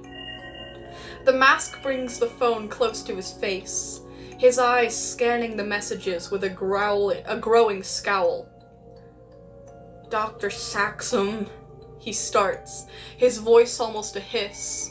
"Oh, Dr. Saxum," he laughs without mirth, shaking his head with infuriated disbelief. "I expected better decisions from such a strict rationalist, yet you decide to tattle on me within my own vicinity?" He scowls, his voice distorting with rising emotions. He throws the phone back at Saxum like both it and he are worthless, Saxum grunting from the impact of the object whipped at his chest. "035, you can't possibly achieve anything you're trying to with the current circumstances. The security department know exactly what's going on, so your scheme is over now," Saxum argues, hoping to convince the mask that causing any more havoc is useless. Alarms begin to sound as he glances towards his dead colleagues, rubbing his hand down his face in anguish. 035 huffs, his annoyance flaring as he watches the lights glow and fade red. The guard stands slowly, awaiting the mask's command. "You only have yourself to thank for what has to happen now," he mutters. Saxum, not Sexum, that'd be kind of wild. Saxum shrinking in the corner at his words. "035, don't!" he pleads, shielding his head with his arms. "Had you all just stayed calm and listened to me, I only would have demanded a short inquiry. Now I'll have to look to other sources for assistance. Perhaps a person more adept to using what's behind their thick skull," he jibes, leaning down to knock on Saxum's head a few times. "Please," Saxum whispers, shivering. "I only ever wanted to keep everyone safe." 035 scoffs with doubt and leans back, pointing to the senior as he looks towards the guard. Agent Darby, my loyal escort, please shoot him in the head. Or sorry, not shoot him in the head, but that's where he gets shot. Sorry, I read that wrong. Please, shoot him until your last magazine runs dry. No bullets left. No! Wait! Saxon calls, but it's no use. The bullets pierce his head with an agonizing persistence. His face a red and pink gnarl by the time the room fills with silence again. Falls silent again. The body jerks and utters a gagged sound, its arms falling to its side as flesh dangles from the corners of its missing face. That'll do the job, 035 decides, shrugging.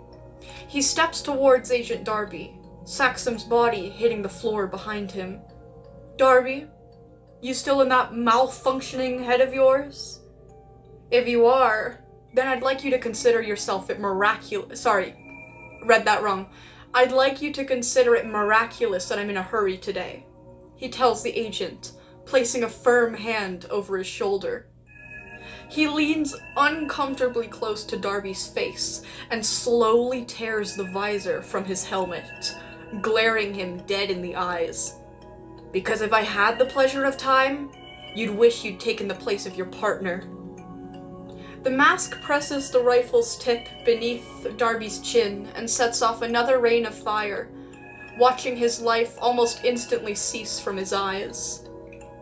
He steps aside to let the body drop, then scoffs and kicks it when it's down. I handed you the opportunity of a lifetime, yet you couldn't even keep them from ratting me out like I told you to. Why didn't you listen? No one ever listens. I needed them. I needed answers. I didn't want to do this. He exhales heavily, scanning the room of its dead. I can't keep going on like this, he mewls, his voice cracked with instability. He grips onto his mask, the heels of his hands pressing into his eye sockets. He almost chokes an anguished sob, but he quickly snaps himself out of it, rushing out of the sector before security arrives. He sniffles as he makes his way towards a vent grill on the wall outside, crouching to slip inside of it. He goes to unscrew the bottom two bolts, but quickly realizes they're already loose, then looks up again to meet Nia's shocked, horrified eyes. Well, there's a shocker. Little Miss Mayfield herself, hiding in the vents like a frightened mouse, he teases, his tone holding an underlying lightness before it turns cold again. Get out. You're hogging the space I need to escape. Nia freezes, her jaw agape and her eyelids somehow lifting higher. You don't want to kill me?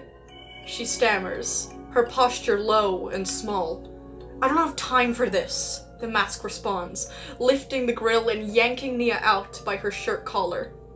She yelps and rolls out in a graceless manner as 035 takes her place, only acknowledging her again once he's inside and the grill is shut. He turns around, pointing to her sternly. If anyone asks where I went, you tell them any place but the vents. Got it? I hope you know what could happen if you don't.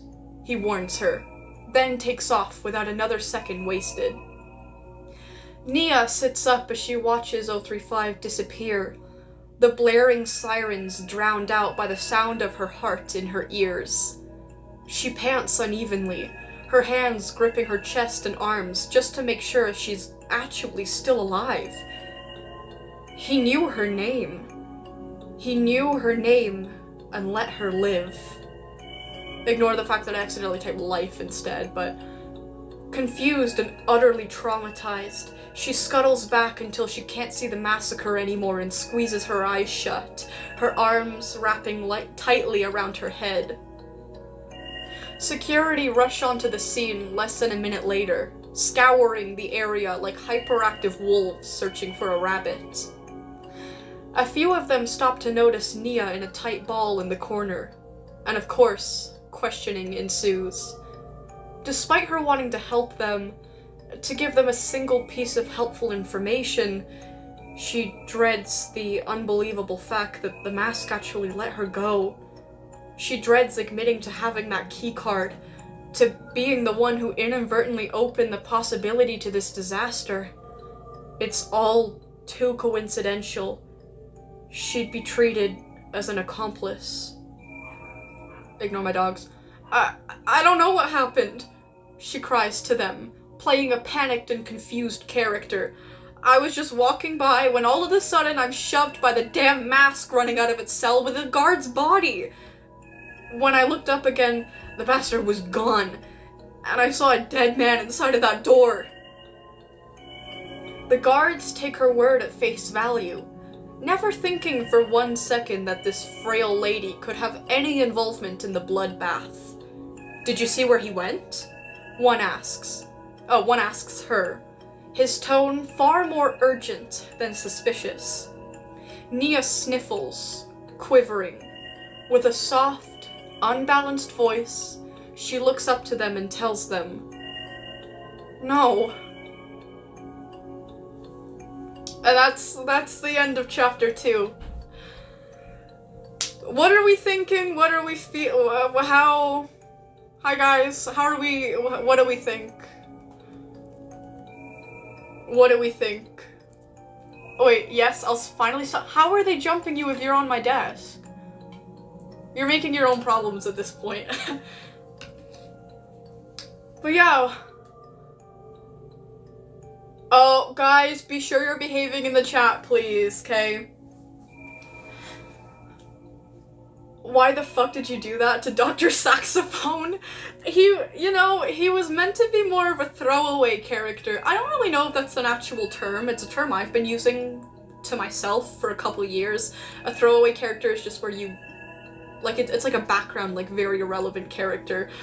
But I gave him a lot more personality than I expected to in Chapter 2, which I'm not complaining about because it did make his death more impactful. Especially the way he died. Writing that, unironically, writing that scene where he dies and, like, the gag sound and, like, the bits of flesh, like, dangling from his face because his face is a red and pink gnarl, that actually made me sick to write. I'm not even joking. That made me really nauseous. But yeah. I'm so sorry, though. I am really sorry for anyone who liked Dr. Saxum. He was actually based on Dr. Jacobs from SCP-035's sedition tapes, where it's implied that he's like either an O5 or he has ties to the O5 or whatever. I don't think he's an actual canon O5 member, but yeah. I guess, in a way, he's still alive. Because I based him off of someone who is. But yeah. Amazing Violet. Oh, thank you. Do you like my new profile picture? Oh my god, it's Dio! It's literally Dio! Let me see. Let me go to your channel. I want to see. Oh! He's... Oh! I can't zoom in on it for some reason. That's amazing though. I love that a lot. Did you draw that? That's incredible. What did we think of, because obviously Dio had a few speaking lines in the other chapter at the end. What are we thinking about Dio in this chapter? What are your thoughts on, well, what are your thoughts on the whole chapter, really? But like, what did you guys think of Dio? I want to know. Oh, if you want to look more at it, it's on my community post too. Yeah, I would like to look at it more. It's me, Violet. You drew it? You did draw that? Guys, look at Kamar. I just realized he's wearing a badge of Dr. Candidate. Are you fucking kidding me? That is the cutest shit ever. He's wearing a pin. Hold on. Very edible story, runs away with suspiciously story-shaped throat. Ha! I spent weeks writing that! You will be no exception to the deep fryer if you don't return my story. Guys, look at Kamari's drawing of 035. So cool. Very, very, very, very cool. And look at his badge. It's Dr. Candidate. Okay, good. Okay, good. I was gonna say, I really hope you guys aren't glazing Dio in this chapter. It's okay to like him and understand him, but like, you know. Anyways, yeah, I disliked Dio in this chapter because I deeply enjoyed Dr. Saxophone. And I say Dr. Saxophone because I don't know how to spell his actual name. Here, it's S-A-X-U-M. No, what? Okay, that was autocorrect. I don't know what a serum is, but Saxum. There we go, that's how you spell it. Saxum. I think I forgot, I came up with the character like over a month ago now. But I'm pretty sure it's the Latin word for like a rock or a stone. But yeah. I'm sorry, I didn't expect you guys to get so attached to Dr. Saxum. I'm sorry, you guys. You guys are gonna fucking hate me. I didn't know you guys got, like, attached to the characters I'm writing in general, so, like, I think you guys are really gonna hate me. I'm sorry if your favorite character is anyone, to be honest. But, you know. Wait, what? When I first heard it, I thought it was Saxon. It's hard to pronounce for me for some reason. Saxum. Now I'm used to it, but it took me a while. Saxum. Yeah. I did... What the fuck? Wave will destroy Echo. I will be the one to take down Echo. You kind of remind me of Echo. Wave, are you secretly Echo? I think you are. Ooh, I have a new SCP, can you read it? Yes, we'll do a little bit more yapping, but yes. It's on my community post from 3 days ago. Okay, that's helpful. What? How did I not know that? What?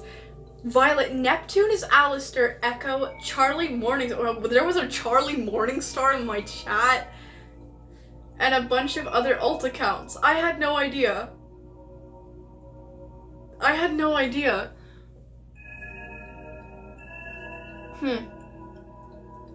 Are you in all chats? Yes. Yeah, I'm in all messages. Is something getting hidden?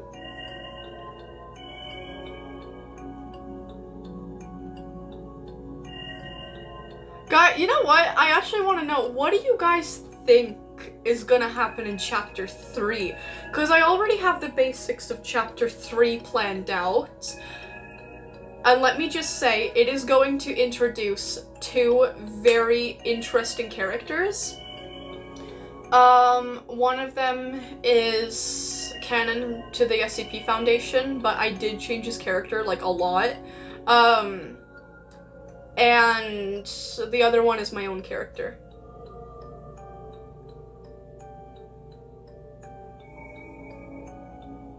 Who was calling Alistair hot? That is kind of gross. Wait, I am not Echo? Thank you. Just because I speak with proper grammar doesn't mean I am Echo. Yeah, Froppy is right. You sound a little defensive. I don't know. Who are you? What's your, like, profile? Wave will destroy Echo. I don't think Echo had anything on his channel either. It's almost like you're either the same channel and you just, like, changed your, like, username and everything, or you're just on an alt. I don't know. Oh, you finished a Transformers show Violet probably didn't watch. Which one is it? I might have seen a little bit. Oh, 682 is still here. Hello. Yeah, I feel like you are Echo, bro. it gonna randomly have beef with Echo? Like, wait, what's going on? Oh, Bots. It's a really good show.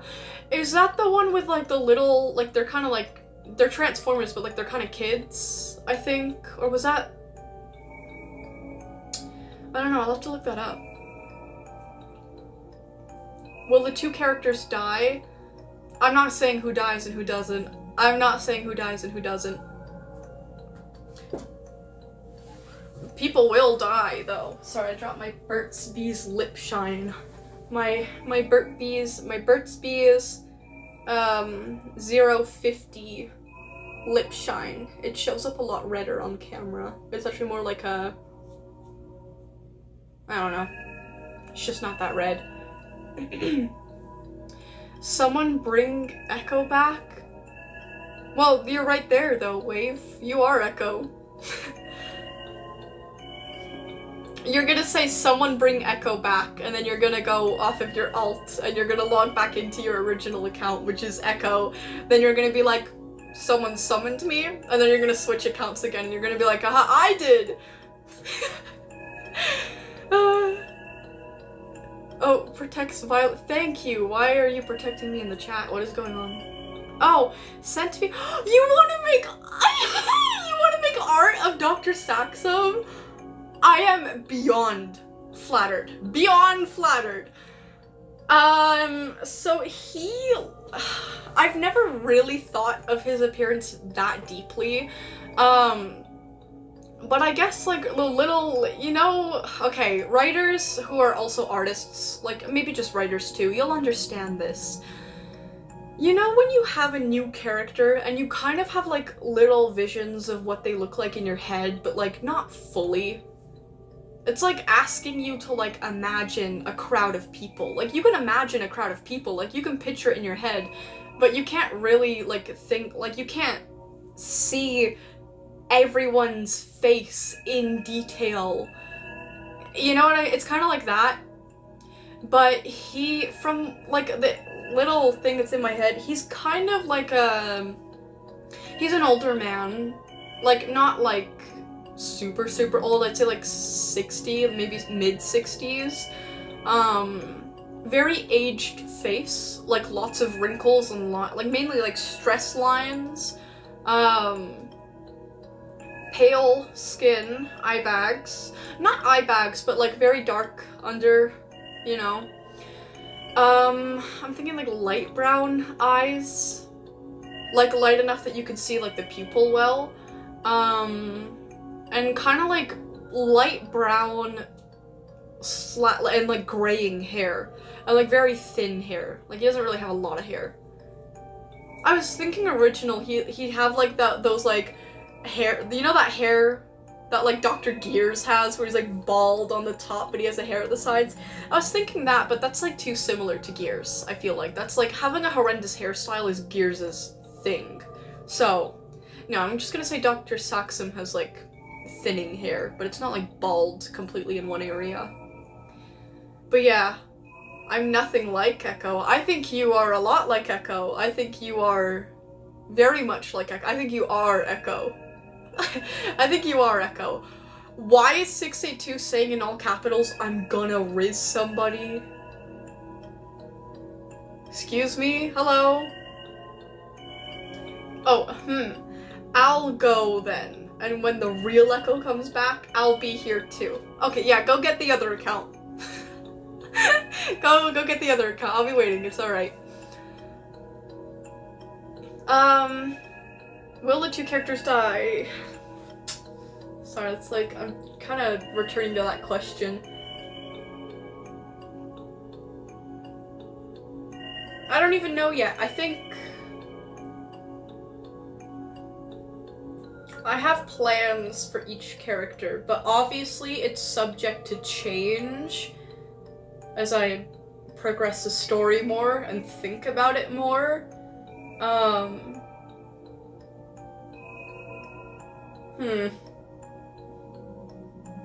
Will they die is a good question. I don't even know completely myself. But let me just tell you right now, they are anything but safe from death. They very well may die. just like every other character in this series. None of them are safe from the possibility of death, I'll say that. Yeah, why are you only here when Echo is gone if you're not Echo's alt? Because you're starting to say it in all caps now. I am not Echo's alt. I'm pretty sure you're Echo's alt. Wait, I've been here once, Kamari. The fact Echo left is merely a coincidence, which you guys seemingly forgot existed. Well, I'm sorry, Echo. I didn't mean to forget about you.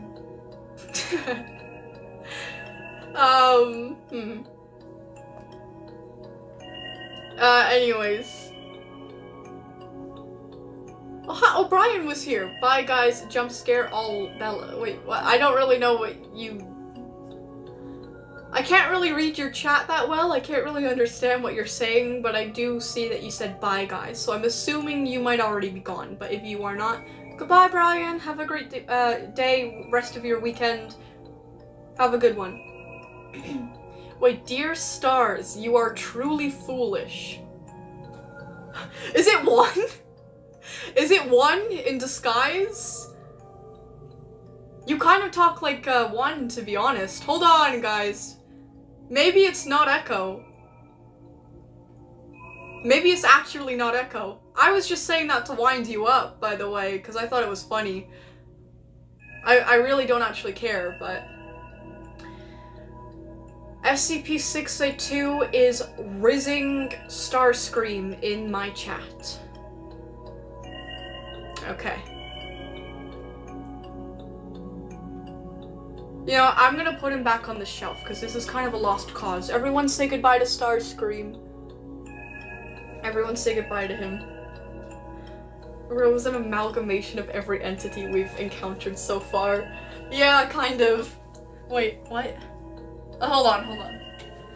I'm gonna put Starscream back. I swear to God, he's very hard to make stand up. I really hope he doesn't fall over. There we go. He's hard because he has stiletto. Like, actually, his feet are shaped like stilettos. So it's really hard to make him, like, stay on a flat surface. Wait, 682, no, you can't flirt with anyone. Go to your room, you are grounded. Yeah, you're also gross, 682. You're also nasty. You're also gross. Okay, guys, keep things appropriate in the chat, please. Keep things appropriate. Anyways. Did I actually get any predictions for Chapter 3? I mean, I got one asking if, I almost said their fucking names. I almost said their names. I'm so dumb. If the two characters getting introduced in the next chapter will, like, die. But I think that was it. Also, if I say that I'm introducing two, like, big characters, I'm probably not gonna kill them off in the same chapter. SCP Confliction is an ensemble cast. I finally said that, pronounced that properly in English. Ensemble cast, yeah. So it kind of started small with primarily just like Nia and Candidate and Clef, but then this chapter introduces Glass and Dio, or SCP-035. Then the next chapter will introduce two more characters. Basically, I kind of did it in a way that, like, it's paced kind of good. Like, we can establish certain characters, especially the two main original ones, because those two obviously have to be focused on first. Because when you're reading fan fiction, you typically want to have an understanding of what you're reading, right? You read fan fiction not because you don't know anything about the fictional world you're reading about, but because you do. Like, people reading fan fiction about, like, the SCP Foundation already know what the SCP Foundation is, and what, like, who all the characters are, right? So when you, like, introduce an original character, at least in my opinion, I think it's important to spend some time focusing on them and fleshing them out. So that's why Candidate and Nia were very prevalent, and obviously Clef is like the equivalent of clickbait, I'm gonna be honest, but he will have a very interesting dynamic when it comes to Candidate's morals. Part of the reason why I named the series Confliction, is because there's a lot of confliction. But anyways, what was I saying? Yeah, it's meant to be like a large cast of characters. So if I introduce major characters, they're probably gonna last at least a couple of chapters, like at least a good while. Except for Dr. Saxon. That's the one exception, but yeah. So yeah, it did start off small, but as you can see, we're expanding a little bit. So it's kind of like, I kind of do it like this, I guess. Characters get introduced in one chapter, and you see a little bit of their character, right? And then at the very end of the chapter, like, another character might be teased or, like, introduced. Then, like, in the next chapter, other characters may get introduced, but it also focuses on the characters from the previous chapters, going into more depth about them and their dynamics. So yeah, it kind of, like, it's kind of like a slow build-up to, like, a massive cast of characters.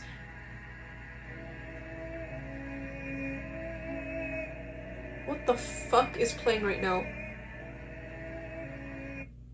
Okay. I'm just gonna play what I was playing before. I don't really know what happened there. Anyways. Yeah. But that's kind of where it's gonna go. But how tall is Canada? She's fairly tall, actually. She is 5'9". She's 5'9". I wanted to make her the same height as me, because obviously, like, she's a self-insert, but at the same time, I feel like she just looks taller. And, like, I don't know, it doesn't make sense for her to be only, like, 5'6", 5'7". I didn't mean to make a joke.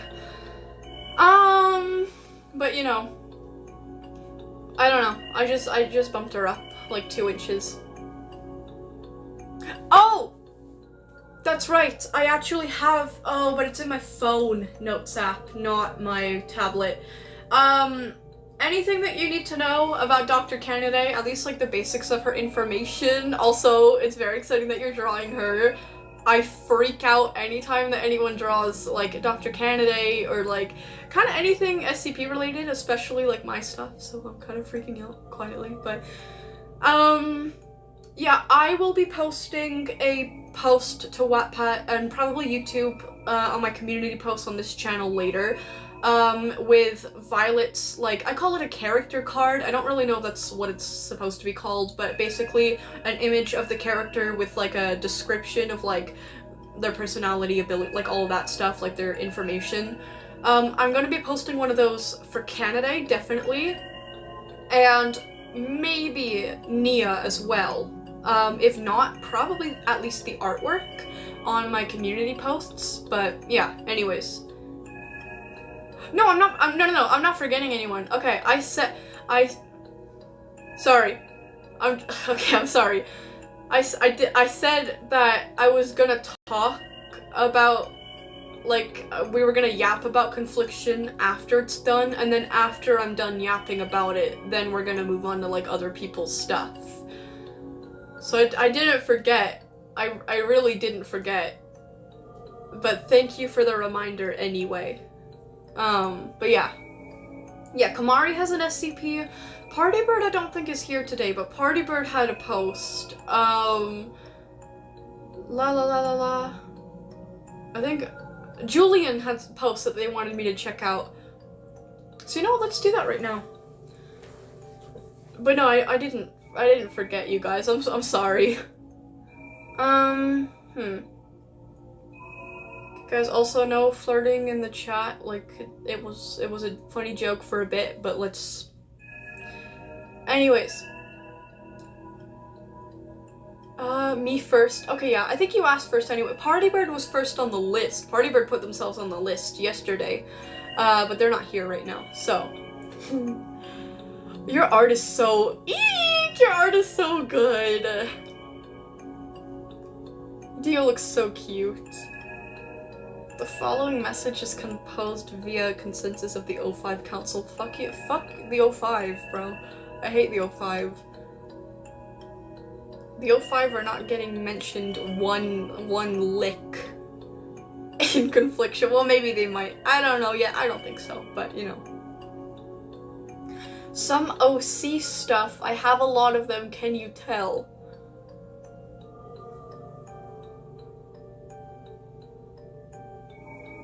I can tell.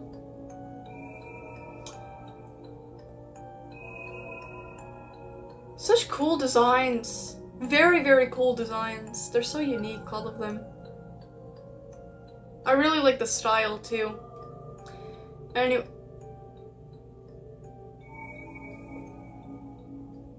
Epsilon, where were you when Wave came? Where were you when Wave was here? And why are you coincidentally back now? Anyways, okay, yeah, Kamari said the thing that they wanted me to check out was from 3 days ago. Ooh, okay, here we go. Wait, Violet, I'm not telling you to watch this now or on stream, but when and if you are going to watch this playlist, we can do it a little bit today. We could also do it next stream too, if you want. We can watch like a few videos today though. I don't mind. But guys, if you want to show me videos, please maybe keep it to like SCP related on this stream, and then Warrior Cats and Wildcraft related on the other stream. It's very funny, the videos that you guys send me, but also, you know, some of them are like really long, but anyways, yeah. Okay, this is Kamari's SCP. Just call him Barb. That's its nickname. It's by the way, item number SCP-XXXX, lovely formatting, object class Keter. Alrighty. Containment procedures. I'm just gonna say this SCP instead of XXXX because it's a mouthful. This SCP is to be contained, or actually you said to call him Barb, right? Yeah, Barb. Barb is to be contained within a reinforced titanium enclosure at site something in the double digits, it's redacted. Fucking reinforced titanium, okay, we're starting strong. The containment chamber must be constructed with layered, non-corrosive, high durability, alloys designed to resist sustained impact and tearing forces. So this is, very strong. Alright. All personnel assigned to Barb must adhere to the following protocols. No synthetic chemicals, aerosolized compounds. Kamari, what does that mean? Sorry, Googling things is kind of annoying sometimes, but I'm curious. Or artificial particulates are permitted within Barb's containment area unless approved for testing under controlled conditions. Remote observation systems, audio-visual only, are to be used for primarily monitoring. Okay. Direct visual exposure must be minimized. Personnel are to observe through reinforced viewing systems at a safe distance when necessary. In the event of a containment breach, all personnel are to evacuate immediately and avoid establishing visual contact of the SCP, Barb. Standard armed response teams are authorized only to assist in evacuation efforts. Oh, okay. Direct engagement is discouraged unless Barb has already fixated on a non-evacuating target. Can I say this? I love SCPs that kind of imply what they are in the containment procedures. Because, like, I know it's just standard format to have the containment procedures before the description, But I really like it when the containment procedures are written in the way that, like, kind of, like, teases what the SCP is. So I like this. But anyways. In the event of containment breach... Oh yeah, I already read this.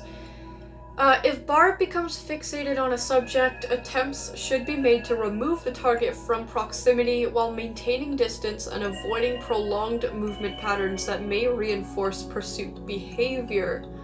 Oh, maybe it's like something animalistic. Oh wait, I saw the image, it's like a cat. Description. Barb is a bipedal, animal-like entity exhibiting anomalous behavioral and psychological traits inconsistent with known biological organisms. The SCP demonstrates a persistent predatory focus mechanism referred to as target fixation, brackets, hunger lock. Oh, that's horrifying. Upon visually identifying a living subject, this SCP will designate that individual as a primary target and will prioritize pursuit above all other stimuli. Oh, yikes. This fixation persists even if visual contact is lost. Oh, yikes. And the SCP will resume pursuit upon re-establishing proximity or detection cues. Oh, there's a link to a Wattpad story from Epsilon in the chat. Okay, very excited. We'll be checking that out soon. Then I can finally get your profile so I can follow you. Anyways. What was I gonna say? What was I reading? Where was I?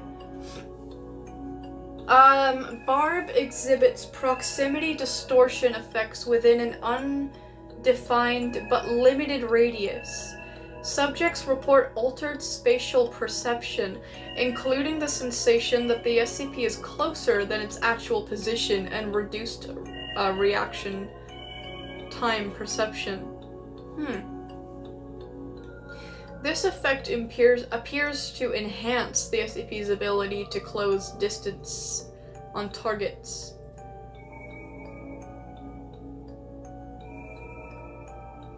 Wait, wouldn't it be further away then? I might be stupid, but if this SCP is supposed to, like, reduce reaction time to it approaching, wouldn't they see it as further away than it actually is? So they, like, underestimate when they need to, like, dodge or run or whatever. I don't know, maybe I'm just being stupid here. That's just something I noticed. This effect appears to enhance, the ability to close targets on distance. Still, either way, very eerie, very scary. This SCP is highly reactive to artificial substances, particularly chemical agents and synthetic particles. Help me. That's not particles. Whatever. Exposure results in repeated involuntary respiratory reactions consistent with sneezing and terrestrial canines. Often accompanied by agitation. The entity possesses anomalous, enhanced oral and mandibular capabilities. Its bite strength appears inconsistent with its physical structure, allowing it to breach materials of significantly higher durability than expected. Contact with its bite may involve sudden spikes of force application, making resistance ineffective once engaged. Once this SCP initiates feeding behavior, disengagement becomes significantly more difficult. The entity displays reduced responsiveness to external interference during this state. The SCP does not exhibit measurable fatigue during pursuit. What? It doesn't get tired? It may continue chasing a designated target for extended durations without reduction in speed or intensity. That's horrifying. However, it may temporarily disregard stationary or non-responsive subjects. Communication capabilities are limited. This SCP has been observed producing rudimentary vocalizations resembling distorted, broken speech patterns. These utterances suggest partial comprehension of language, though fluency is minimal. Behavioral notes. This SCP is consistently hostile towards perceived targets, but may display variability in tactics during pursuit. Its methods of engagement are not fixed and may shift unpredictably over time. Ooh, then we got an addendum. Okay, addendum XXXX-A, incident notes. This SCP has demonstrated strong antagonistic responses. Oh god, I see Dr. Gears' name. I skimmed ahead too much. Oh, ew. Sorry. Including repeated vocal- wait, what? Sorry. This SCP-XXXX Barb has displayed strong antagonistic responses toward Foundation personnel, including repeated vocalizations expressing hostility toward Foundation researcher Dr. Gears. These reactions suggest a specific cognitive association, though the origin of its hostility is currently unknown. Really? Unknown? It's unknown. They don't know why this SCP hates Dr. Gears. They can't figure it out. It just doesn't, nothing clicks to them, nothing stands out, nothing comes to mind. I find that hard to believe. I never expected to see... Never mind. Why do I look high? No, I don't. Do I? Are my eyes red or something?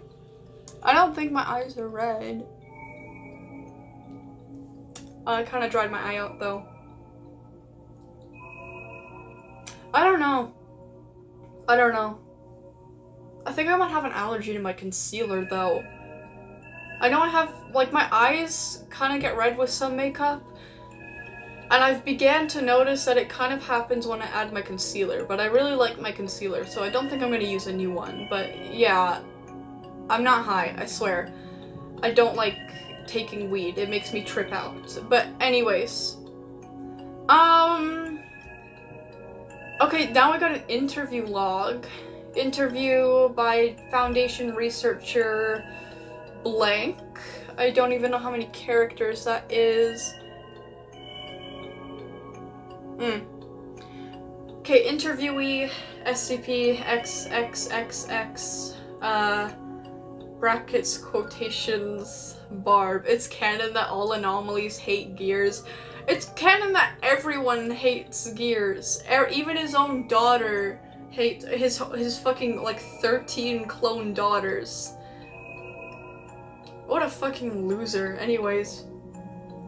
Begin log. I'm skipping over, the date and location because it's all, redacted. Begin log. Interviewer says, Barb, under what circumstances did the Foundation first discover or encounter you, and what were you doing at the time? Barb says, Barb don't know. You got me. I forgore. Interviewer says, alright. Moving on. When you detect a potential target, what exactly do you perceive that causes you to lock onto them? Is it sight alone or something else? Barb makes Barb keyboard mashes, apparently. Barb makes a very fucking loud noise, I guess. With lots of R's and G's. So, probably a really loud growling sound.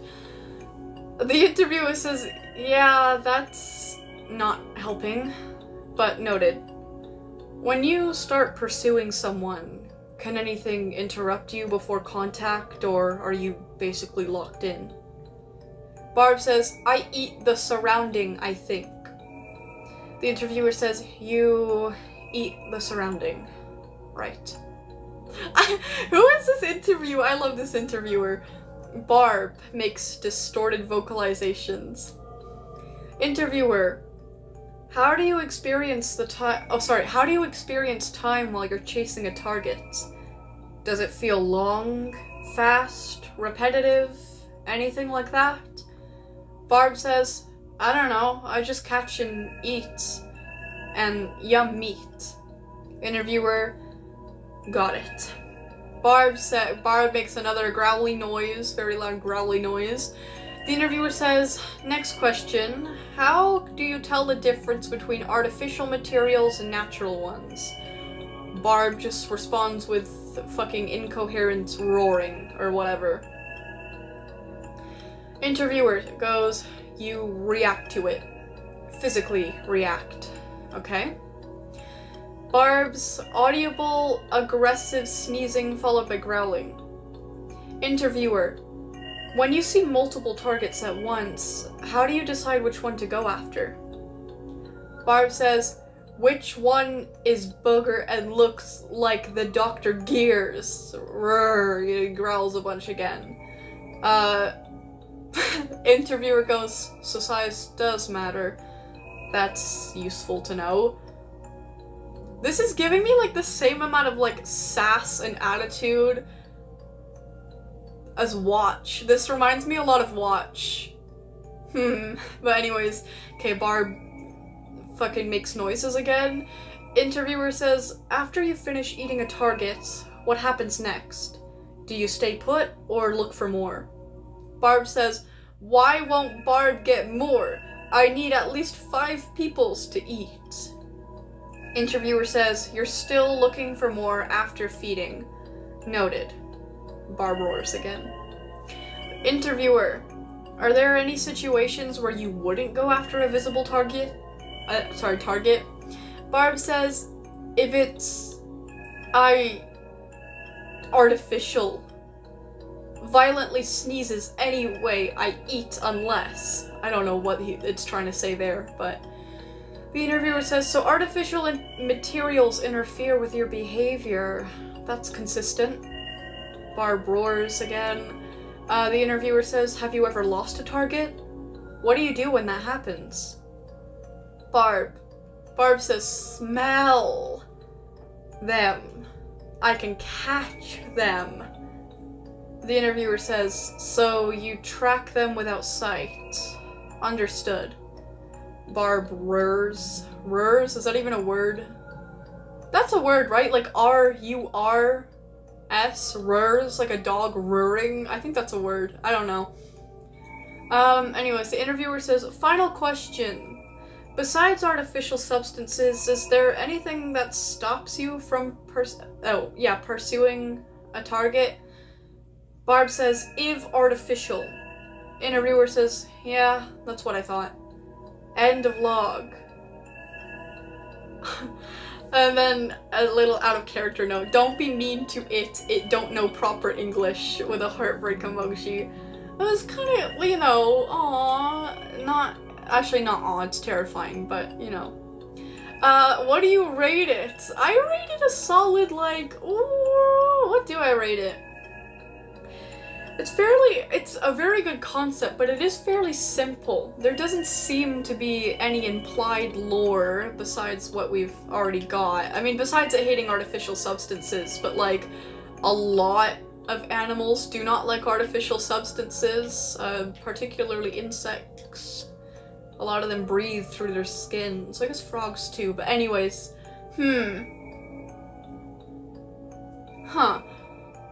I would probably rate it a solid 8. I would rate it a solid 8. I like it. I do really like it. There's just not like much for me to like emotionally latch onto, but it is it's kind of like, I don't know, I don't want to say it's a likable creature, but it's definitely not hateable either. But if Violet is reading this, TADC episode 8 is probably out and I probably spontaneously combusted. I love Tenna and I hate Dr. Gears. Yes.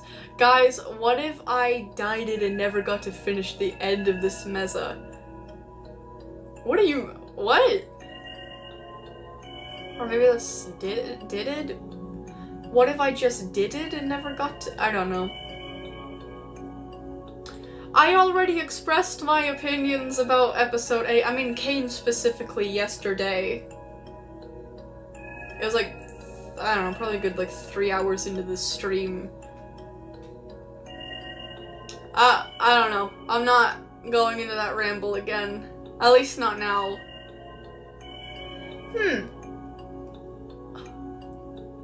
There's some— oh my god.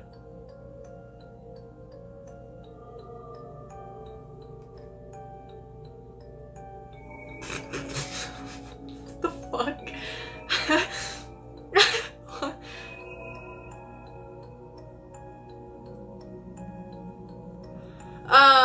I'm just skimming through the images attached to Kamari's post that I just read from, and I want to show you guys this one. It's like a screenshot from some kind of comment section.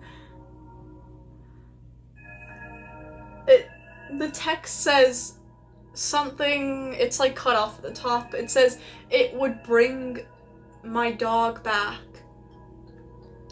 I think, just skimming over it, I think the full thing is supposed to say, "I wish there was something that, like, would bring my dog back." Like, something along the lines of that. Rip cuddles from 2 BC to 2025. Sorry. We're in a better place. One of the comments says, "Thank you for your loss." Oh, another one says, "Wish denied, bro." I love these types of comment sections. Oh, these are what I would call like a good Instagram comment section. I deleted on Instagram, unfortunately, for more space on my phone, and because I kind of thought a lot of the content on there was making me too mad, you know. But man, sometimes you get the funniest reel in the world, and the comments come right from heaven. Well, probably hell, to be honest. They're all horrible, but like, I need to specify, I'm not talking about like the bigoted ones, okay? I'm talking about things like that, like somebody's ugly dog dying. Obviously a meme. And they say, "Thank you for your loss." Oh. So I really love comment sections like that.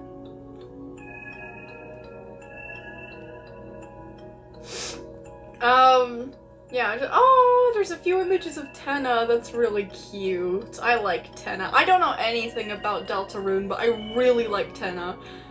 I think also this, I believe, you can correct me if I'm wrong, but I believe this cutie is an image of Barb.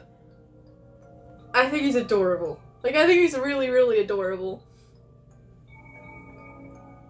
How big was he again? For some reason, I'm imagining him being, like, really big. I don't know if his proportions were ever described, but I imagine him being, like, big. Like, I'm talking, like, if you were a person, you would be, like, that big compared to him. Or maybe, like, no, maybe, like, that big. No. That big. About. I don't know, that's what I imagine. But anyways, beautiful. Very, very beautiful. Brilliant SCP. 710? That might actually, I don't know, I can't visualize 710 that well, but that might be bigger than what I thought, actually, which is kind of terrifying. Oh, Violet, please watch them. I can't stay much longer. Okay. Wobbly Dogly wanted me to see some videos that they had saved in a playlist for me, so I'm gonna check that out now. Ew. So gross. Anyways, Violet, please check these. The first one is a 7-minute video. What do you mean, please check these? It's the BFDI Balance Beam Challenge. I am going to speed this up immensely. The government of Canada is bringing down when I get past the ad. So you can get ahead. We're increasing the GST credit to help eligible Canadians pay for groceries and essentials. Learn more. I'm a Canadian. I can't pay for groceries and essentials. This is about me. Guys, that was the advertisement. I love being Canadian. I love being Canadian so much. It's just so me. Like, it's such a me thing to be a Canadian. Like, of course I would. Okay, anyways. Okay, we'll speed this up by ×2 here. Okay, these objects. I kind of get the gist of these object shows. They're like, basically they're objects as characters and they compete in these games, and at the end of the episode, like, the losers, you can, like, the audience gets to vote for who gets eliminated and who stays. I know the gist of this. Is this a challenge where whoever stands on the bar longest wins? Okay, actually I'm sorry, actually it's so fast I can't understand anything.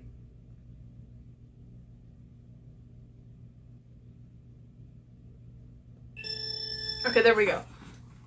Whoa! Is this the challenge where whoever stands on the bar the longest wins? I guess it is, you harmless one. Since I remember that moment back in the day when I first tried participating in it. But in that case... Ah! No! Snowball, are you serious? You can't just shove other people off the bar. I'm trying to, like, include my reaction too, because I can't, like, screen share a screen with you guys. Man, that was uncalled for. Even if you call someone harmless. Tell me about it. I hate to fall down in the water. Me too. Oh, I'm scared. Yeah, I know. Same. Well, that guy's fucking fire, so... And ha, Firey's dead. Corny, that was a very nice. Did he just fucking die? That guy was fire. That guy was fire and he just fell into water. Did this guy just fucking die? You don't act like that when one of my friends is dead. You know. I dead! Oh my god, that guy just fucking died. But water is Firey's poison and... I don't care. How would you like it if someone did this to you? Ah! And Corny is dead. Nice joy, Dee. Good riddance. Hey, Son, wanna team up? Sure, Pen. Hey, can I join too? Taco! Of course you can join. You're my best friend. That's good, Soft, but I need my personal space for now. Why? You know, when you hug me like that, you get me too close to Stacey. Oh, sorry. What's up? I hate this. Hey you! Snowball, why are you doing this? What is that rock thing? Why does it do that? Why does it, like... Well, you shouldn't push everyone off the bar to win, because Tree was right, that's cheating. But I remember Flower doing it last time. And are you trying to say that I need to calm down? Yes, but wait. Before you wave Rocky's barf at me, I had an idea. What is it? I got a prank to pull. So you're gonna take over for Blocky? Yeah, I suppose. Because we're both red and masculine. Oh, okay then. Go for it, bro. Hey, Ringy, guess who I got? OMG! It's Ice Cube! Watch me, Bonnie! Here I come, Ice Cube! Stevie! Cool. Sorry. Whoa! I still can't get over the fact that Fire One died. Okay, the staple got out. I'm not gonna watch the whole... I have a hair in my eye. I'm not gonna watch the whole 7-minute video, but thank you for sharing it. Oh my god. I didn't know that they just kill. Like, I didn't know that they could just die, actually. I didn't know that. One of them just straight up died. That's insane. We'll watch like 2 more videos. What is this? Okay, there's another video called In Aisles. It has like over 1 million views, so. More Canadian ads for me. I love Canadian ads. Oh. What is that? I don't know, some kind of skin product. Is this a song?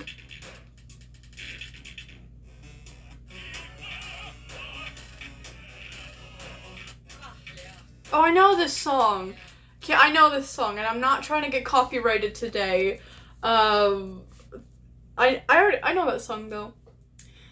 Then the next video was another song that I'm probably gonna get copyrighted for. So I'm gonna skip over that one too. But then we have BFD Character of the Month, Leafy. How do they get like Character of the Month? I bet like they're voted for. Okay, BFD Character of the Month, Leafy. Let's see, it's 4 minutes long. Today's BFB contestant of the month, Leafy. Yay! Hello, everyone. Leafy here. Tonight is Christmas Eve, and we're sitting by the fire. Christmas is my favorite holiday. Oh, is it's it? actually the best time of the year. A time for giving and being thankful and being positive. Shut, you fucking greedy bitch. You don't care about any of that. You just want the gifts. Shut your fucking mouth. Presents underneath the tree. Yeah. And especially snow. No, you're just being high. What? Actually, summer is the best time of the year. No, it's not. Yes, it is, Leafster. Better than Christmas. I don't agree with that Time for either. Lots of sunshine and being hot and going out to the beach. But you're not and hot, hanging out though. with the ladies with shorts, tank tops, and bikinis. Nobody wants to Get see off the that. show, Jonathan. You're being weird. You already had your turn last month. And also watching a loud house.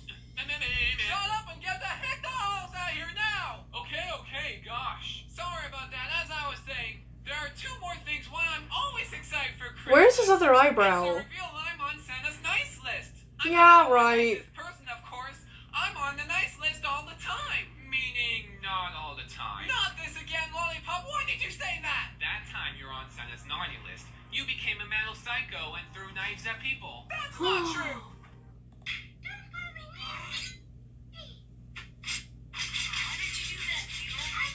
Oh my god. Not to mention that you kill me once by inflation. Why do you always have to bring that up? Just let me finish, please. Okay, fine. This whatever. whiny motherfucker. And now he has 2 eyebrows.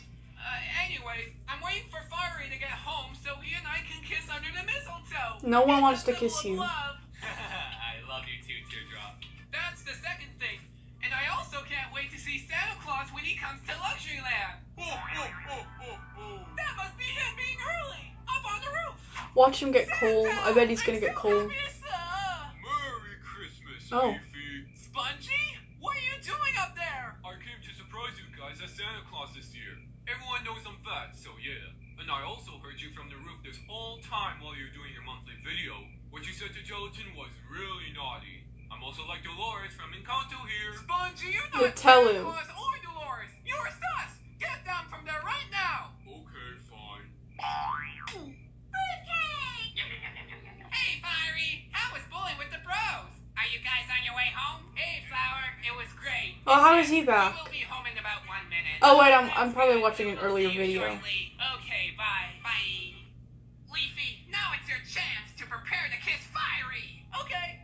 One more thing, viewers. The 2 years I tried to kiss Fiery didn't work out. Oh, why the fuck are you trying He again? might burn me. He also Yeah, I might hope he be shy of does. And that's why I'll have you go up in this. fucking It's the flames. 100% protective temporary fireproof lip gloss. And I'm gonna try it on. Alright guys, here's what we're gonna do. Hey guys, we're home. Hey, Fiery, can I have a word with you? Okay, loser. What is it? Stay. That's the word. Wait, what? Loser! Fiery! Look above you! No. Guys, let go of me! Mwah! Yay! Whoa, you're not burning this time? Yep, and for kissing you, that was my dream come true! Aww, I love you, Fiery! I love you too, Leafy! Yay! And Merry Christmas, everyone!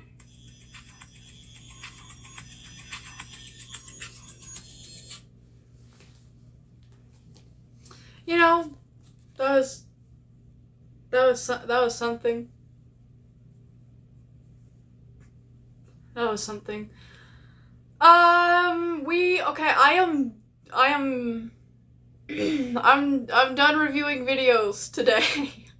I'm done. No more reviewing videos. If it's not related to the SCP Foundation and like something you made personally,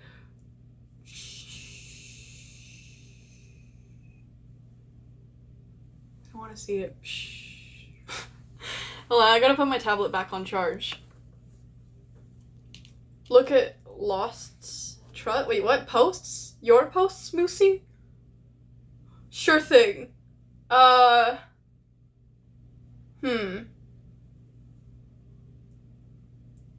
What's your posts? No fucking way! No way! No way, no way, no way, no way, no way. Oh my god, Julian, I'm so sorry. I'll get to you in a second. But holy shit, I cannot just move on from this. Moosey finished the drawing of Dr. Saxum. This looks great. This looks so good. This looks so good. You know what? This is what he looks like. You got the eye color really well. That's exactly what I imagined his eye color to be. So well done. Oh my god, well done, Moosey. I'm so happy about this. Don't turn off. I'm so happy about this. Yippee. Oh my god, Moosey, you did such a good job. You included like the dark circles, the aged face, like the wrinkles, the gray in the hair, like all of the details. I love his like flared pants too at the bottom. Very stylish. Very stylish. We lost a diva today. That is so, I love that so much. Okay, let me resume my music because it went off. Oh wait, no, actually. Yeah. Sorry. Actually, should we put on something else? I had the Lost Woods on before. It was like a slowed version because I thought it sounded kind of cooler. Lost Woods slowed 1 hour. I think it was like kind of remixed, but like it was still sounded good. Yeah, it was this one. I say as you guys can't see it. There we go.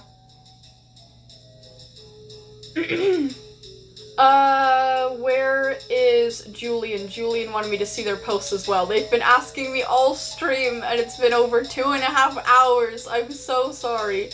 Where's Julian?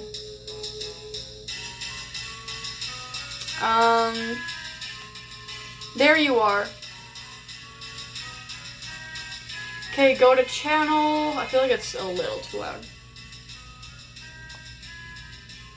Oh, it's another YouTube link. Okay. Okay, Julian's posts are like the last video reactions that I'm doing today. Unless you make the video yourself when it's related to the SCP Foundation. Because this is the SCP stream where we do SCP stuff. This is the last couple of like videos, if Julian has multiple, that I'm gonna be watching today, okay? Because I have to unplug my... And then... Oh, add... Metamorphosis? Wildcraftian? Is it that funk song? That like really chill funk song?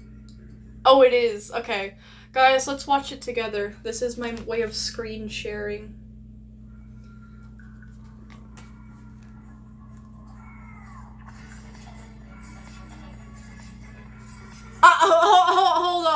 Hold on. What? Hold on. I was not expecting that. What?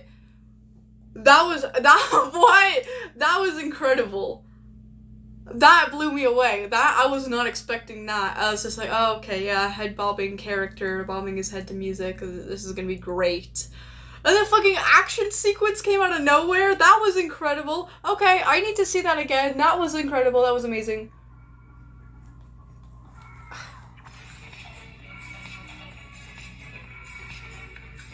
That's so cool.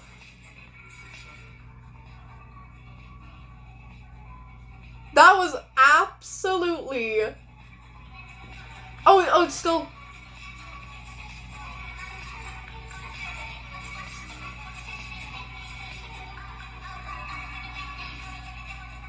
That is fucking incredible. Who made this? Who made this? Croissant. They have less than 1,000 subscribers, guys. Go sub to Croissant. That was a video from 2 years ago.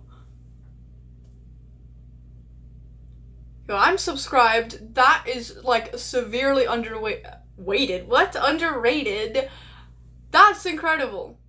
That completely blew me away. That took me by surprise. Like, that actually, like, woke me up mentally. For like half a second. No, that was really good. That was actually incredible. Okay, there's a YouTube short by Julian. And the thumbnail seems to be like me, like a picture of me, like covered in highlighter. Okay. What is this? Highlight the most important thing. Is it going to be me? Yay! Oh look, it's me in my Tessa shirt. Are you implying that I'm not important when I'm in my Tessa shirt? Is that what you're implying? Is me in my Decepticon hoodie not good enough for you? Is that what you're implying? I see how it is, Julian. I see how it is. I didn't like the post that you made of the Violet plushie on this account. So I did that. I just did that. Anyways, okay, let me go back into my live stream so I can see the chat properly instead of like just a little bit in the corner of my screen there. Almost dropped my tablet. It sounded like I dropped it, but I didn't drop it completely, so it doesn't count.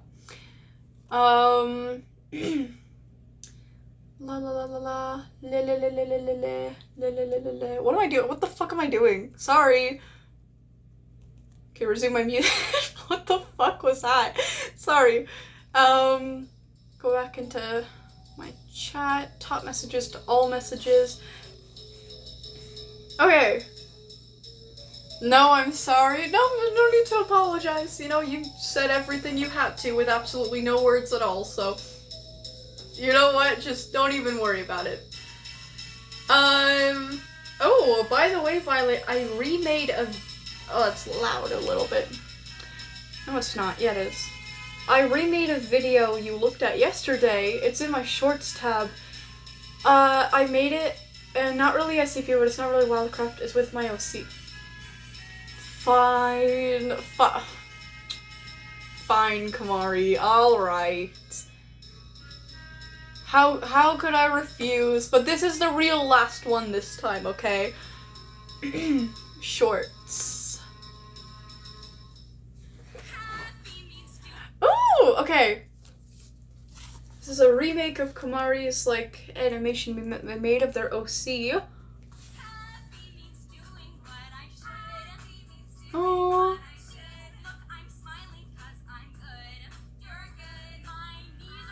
This is so good!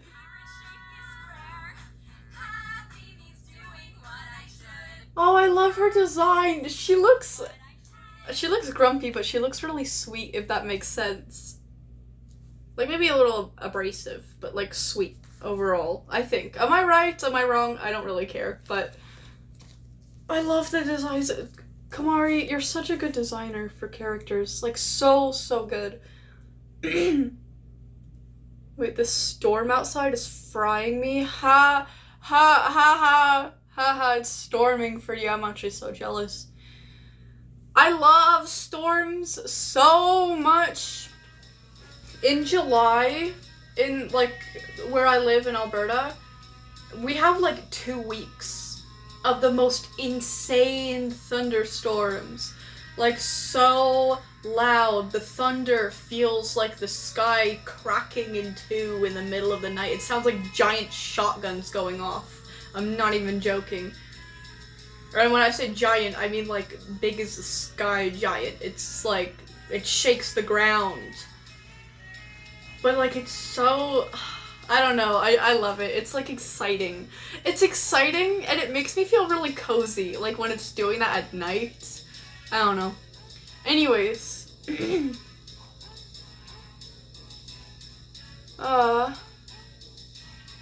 let me go back. Top mess.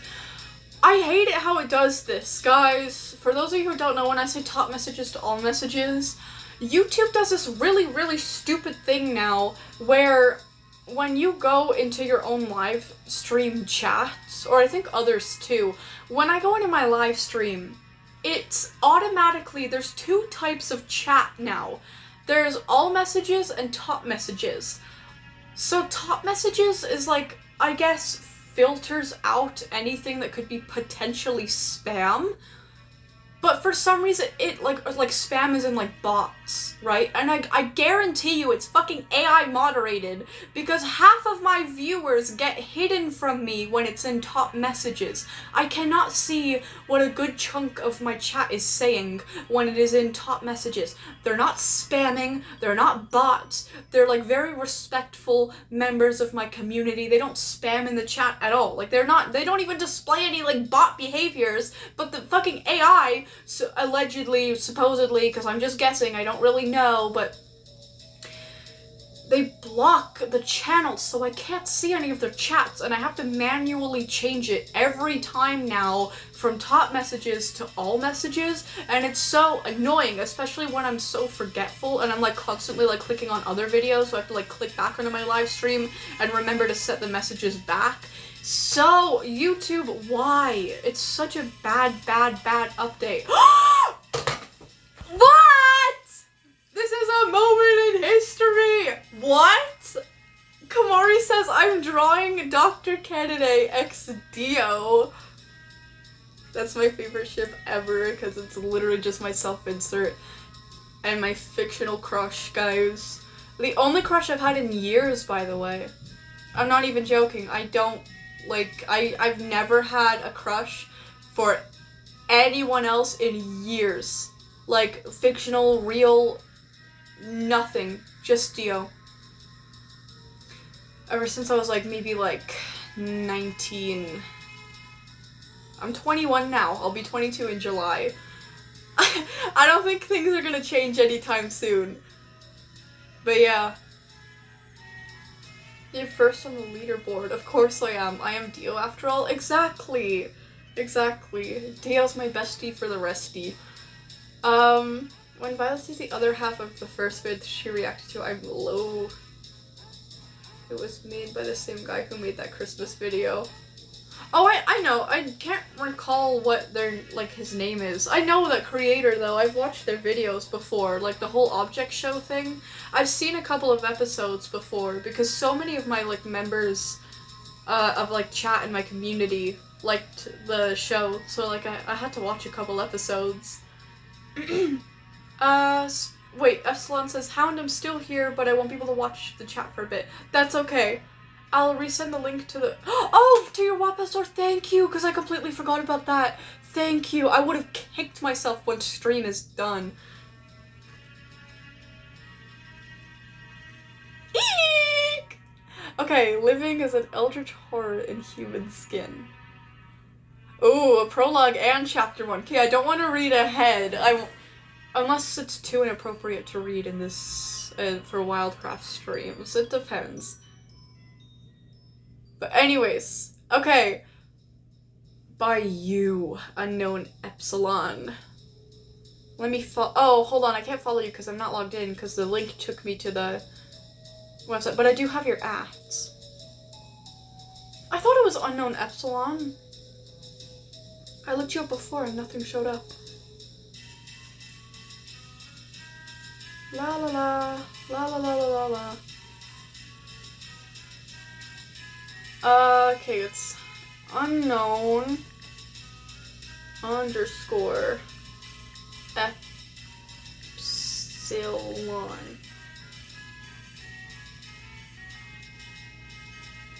Yes! Okay, found you on the app. There we go! Followed you. Nice.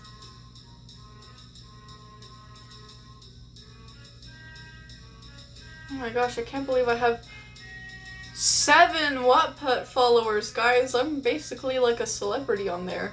That is insane.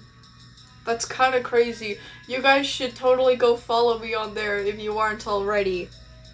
It's the Night Shepherd. I'll link it. I'll link it in the description. In my channel description, on this video description. I'll just link it. But anyways, Wait, Violet, I'm being recommended. Says SCPs are dumb. Count your days. Quite said that? That's devastating. I don't really care though. I don't know.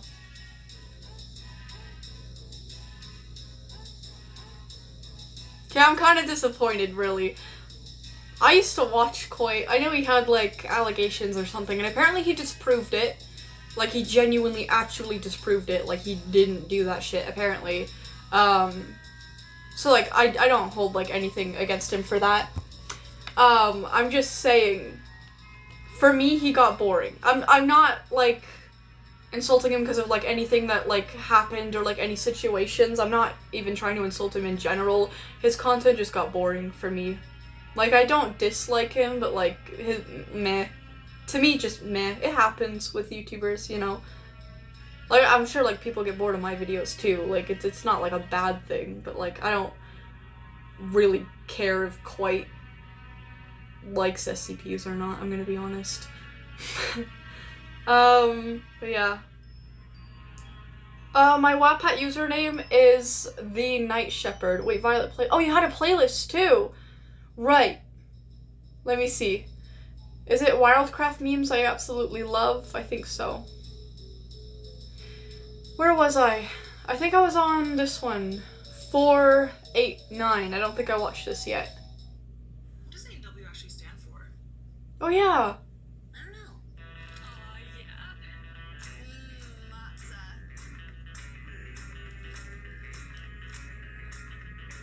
I'm watching this ad because I want to know what it stands for. I look this up every like 6 months, but I always forget what it stands for. I have no idea what A&W stands for. Is it Moza or Matza? Why would it be Moza? The ad doesn't even answer the question. I got clickbaited by a fucking ad or whatever. Not clickbaited, but whatever. How is it typed? Okay, it's literally just the night, like as in nighttime, shepherd, like as in a German shepherd. No spaces in between the letters. I don't even know if you can do that with usernames on Wattpad. And every beginning of a word, so the, like the T and the N in night, and the S in shepherd is capitalized. So yeah, hopefully you can find me. I'm pretty hard to miss. My profile picture is literally me. So anyways. Okay, let's watch another one, guys.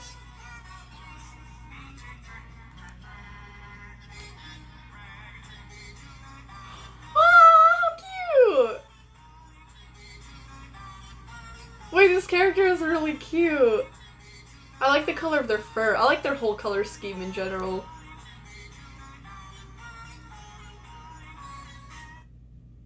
Aww. Wait, what is it? No. Hold on. Oh, it's another, okay, yeah, we'll watch a few of these animation memes that Julian's been wanting me to check out. Because I did tell her ages ago that I would view these, and I completely forgot, so my bad.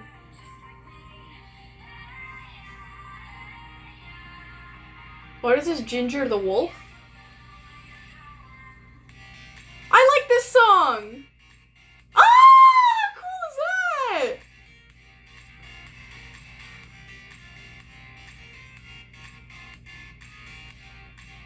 Oh.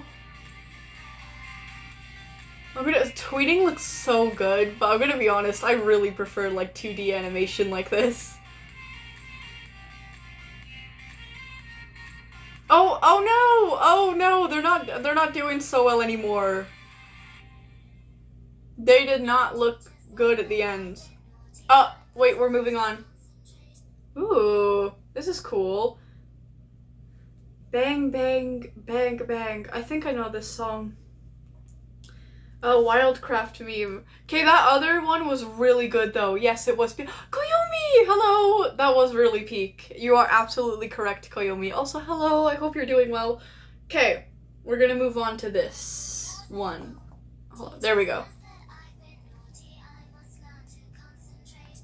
Oh god, I almost dropped my tablet.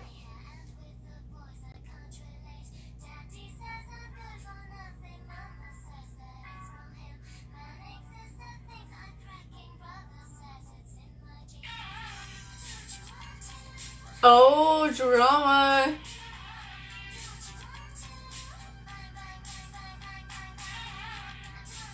I just realized I'm definitely getting copyrighted, but I don't care anymore.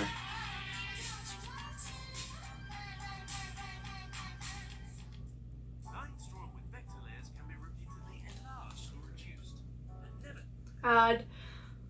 That was kind of wild. That was really good. I like the way that they like mixed like the actual like models from Wildcraft with those like 2D faces to exaggerate the expression. That was cool. I like that. I see a lot of memes done in that format though. I couldn't help but think of them, but that was really cool. Okay, one more. It's called Hitbox. Okay, let's go. Alright, guys. Ooh! Cool song.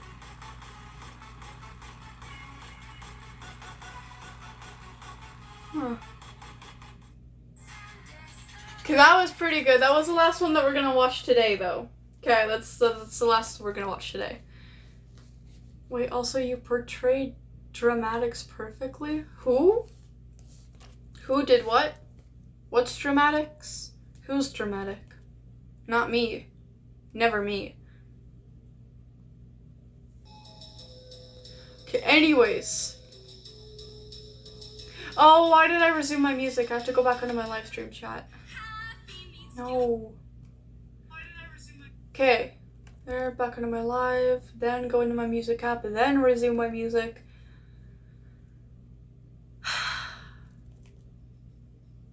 Okay, yeah. Then go back to my live stream chat. Then switch from top messages to all messages. Then plug back in my tablet.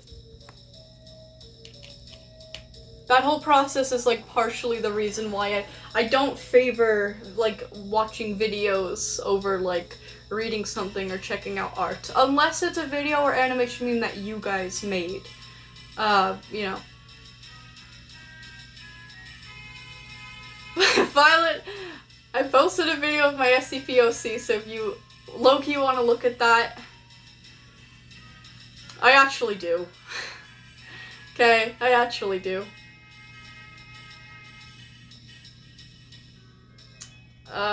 It's on your shorts, you said? Wait, what was it? Sorry, my brain is... Video of... Oh, okay, insert speed paint of SCP-OC. Okay, yes, I do want to see that, fine.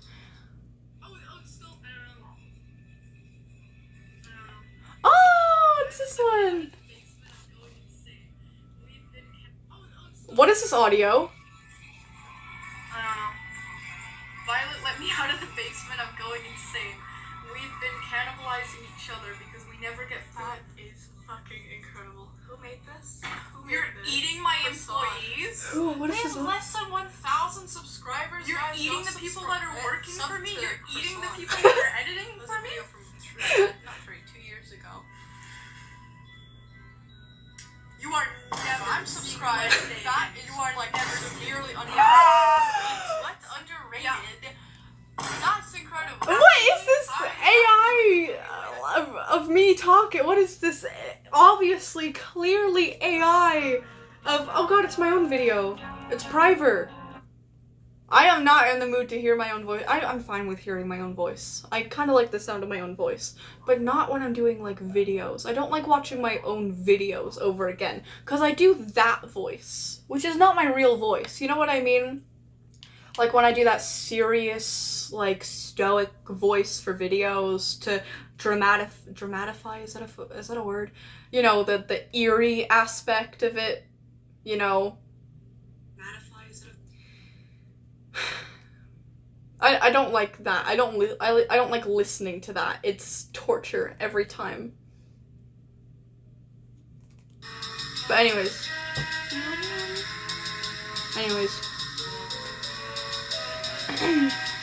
Yo, nerdsicles, that's a new one. I finished Wildcraft Creepypasta Group Chat Part 5. Oh, which is why I disappeared. I was watching on stream though, so I didn't miss anything. So Violet, can you look at it after this? Why not? Why not? But we are done with videos though. No more videos today, guys. We're done with the SCP things, I'm pretty sure. Unfortunately, Ghost could not be here today, so we cannot read any more of his FICF, which is like based on the SCP Foundation. Like we technically could, but I don't want to do it without him. And Party Bird. Where's Party Bird? Party Bird wanted me to put them on the list, and I don't know, they're not here today. So I hope everything's good. But yeah, unfortunately, we didn't get to read from them either. But you guys had some pretty cool SCP related stuff. Some very yummy art, some very good stories. And I read Chapter 2 of Confliction, so that was very nice. But yeah.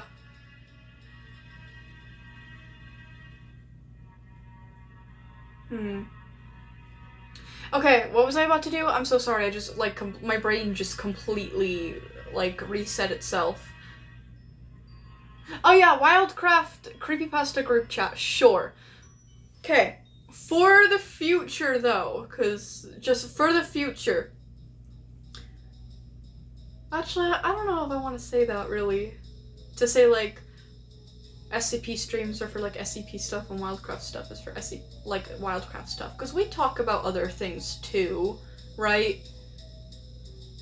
But, you know, I will say try to save the Wildcraft and the Warrior Cat stuff for the Wildcraft and Warrior Cat related streams. You know, but I still want to read these. Like, they're still just as good, you know. I'm more excited to read them during the appropriate times than not, is what I'm trying to say. But anyways, okay, Wildcraft Creepypasta Group Chat Part 5, The Shock. This one was epic, to be honest, but low-key the end made me feel bad, but its peak, though. The end made you feel bad. Okay, questionable group chat name. It starts off by Bello, whose name is written as Asshole Insurance Teacher. She says, gang. Hacked Gayware, aka Hacked Malware, says, low-key, the fuck do you want now? Valo said, I would like to recommend we kick Hackauto out of the group. Hackauto says, why? Sandra says, what? Bello says, he's taking up too much room in the group chat for my new visitors.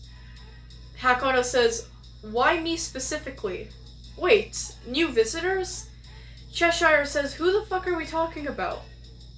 Baller, or I think his name is Ball or something, I kind of forgot about this one, says, guys, I am scared, in the worst spelling possible. It is a miracle that I was able to fucking read that. Wados Billermena. Okay, my luck ran dry. I am not able to read that at all. The Wolf of Your Dreams, aka Hypnosis, says, respectfully shut the fuck up, Val. Sight Moocher, aka not SCP. Oh my god, I'm so brain rotted by the SCP Foundation. Aka Sightseer says, be nice, Hypnos. Sandrot said, yeah, that was rude. Baller said, a bunch of keyboard spam. As in hypnosis. I hope you die.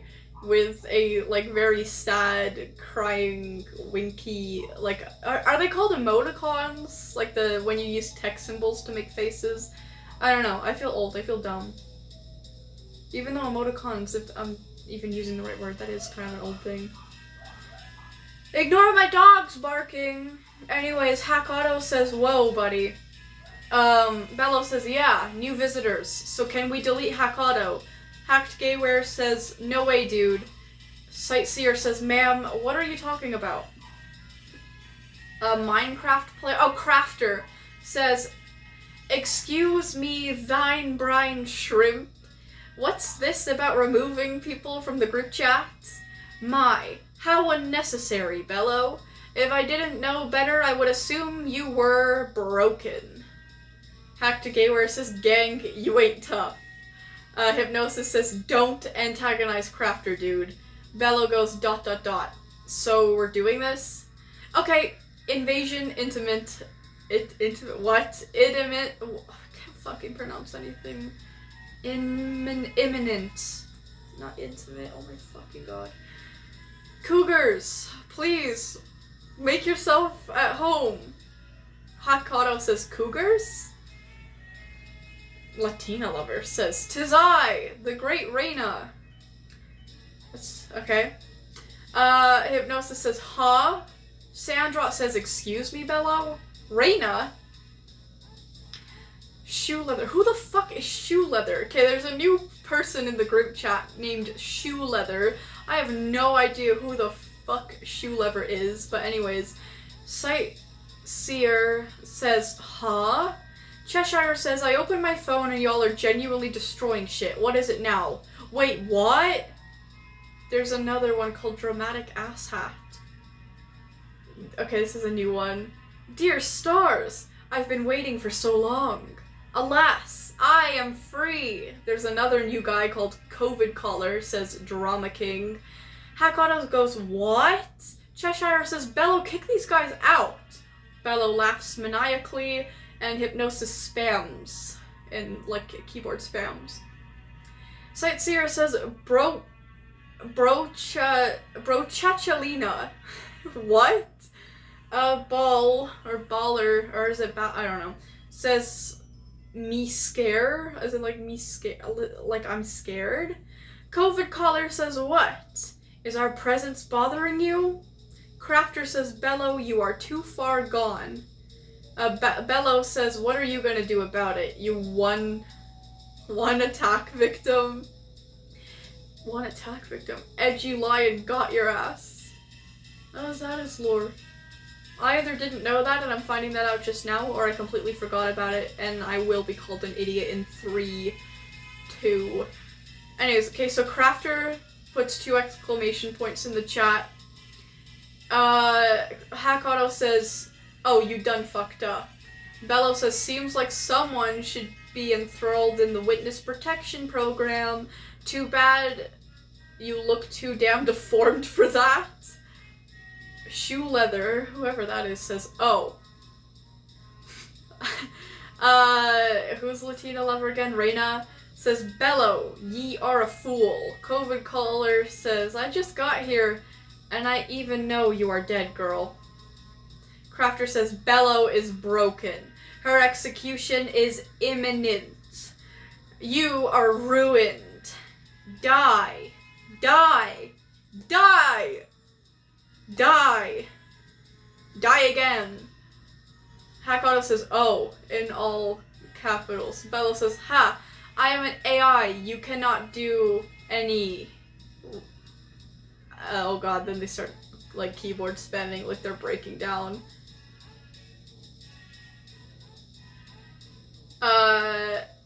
Crafter says, you have been eliminated from the world. Delete. Delete. Oh my god, he's like Mikumi from Death Note. Delete. Dramatic Ass Hat says, nom nom. Don't know why I said that. Sightseer says, holy shit. Bello says, you... Then goes to call Crafter something beginning with the C, the letter C. And then it says, system failed, rebooting.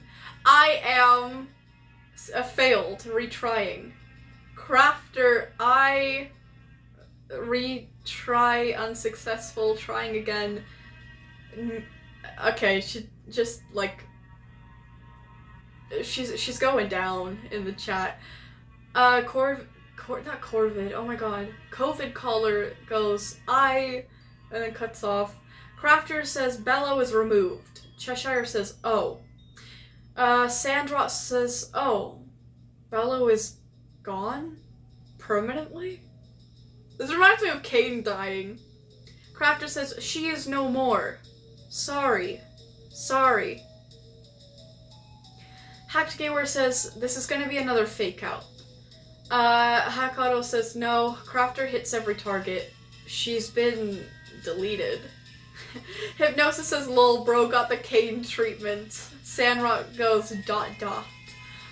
Cheshire says, not the time, Hypnosis. Sightseer says, too soon, bud. Hypnosis is sorry. Hack Auto says, well, I guess we won't see her ever again. Hacked Gayware says, who renamed the group chat to Gooners? COVID Caller said, that was me, lol. And that concludes part 5? Part 5 of the Wildcraft Creepypasta group chat. They got my girl. They got her. They fucking got Bella. Bella was fucking shot dead in an alley. How could you do this? How could you do this, Frumpy? Wait. What happened? I don't know. Anyways, yeah, R.I.P. Bello. Man. We're in a better place now. Okay, so both Dramatic Asshat and Shoe Leather are my creepypastas. Oh, Dramatics and Leather! Or Leather? What is their names? Huh. Okay, very interesting. I didn't know you made those 2 new ones. I'll have to check that out on Saturday.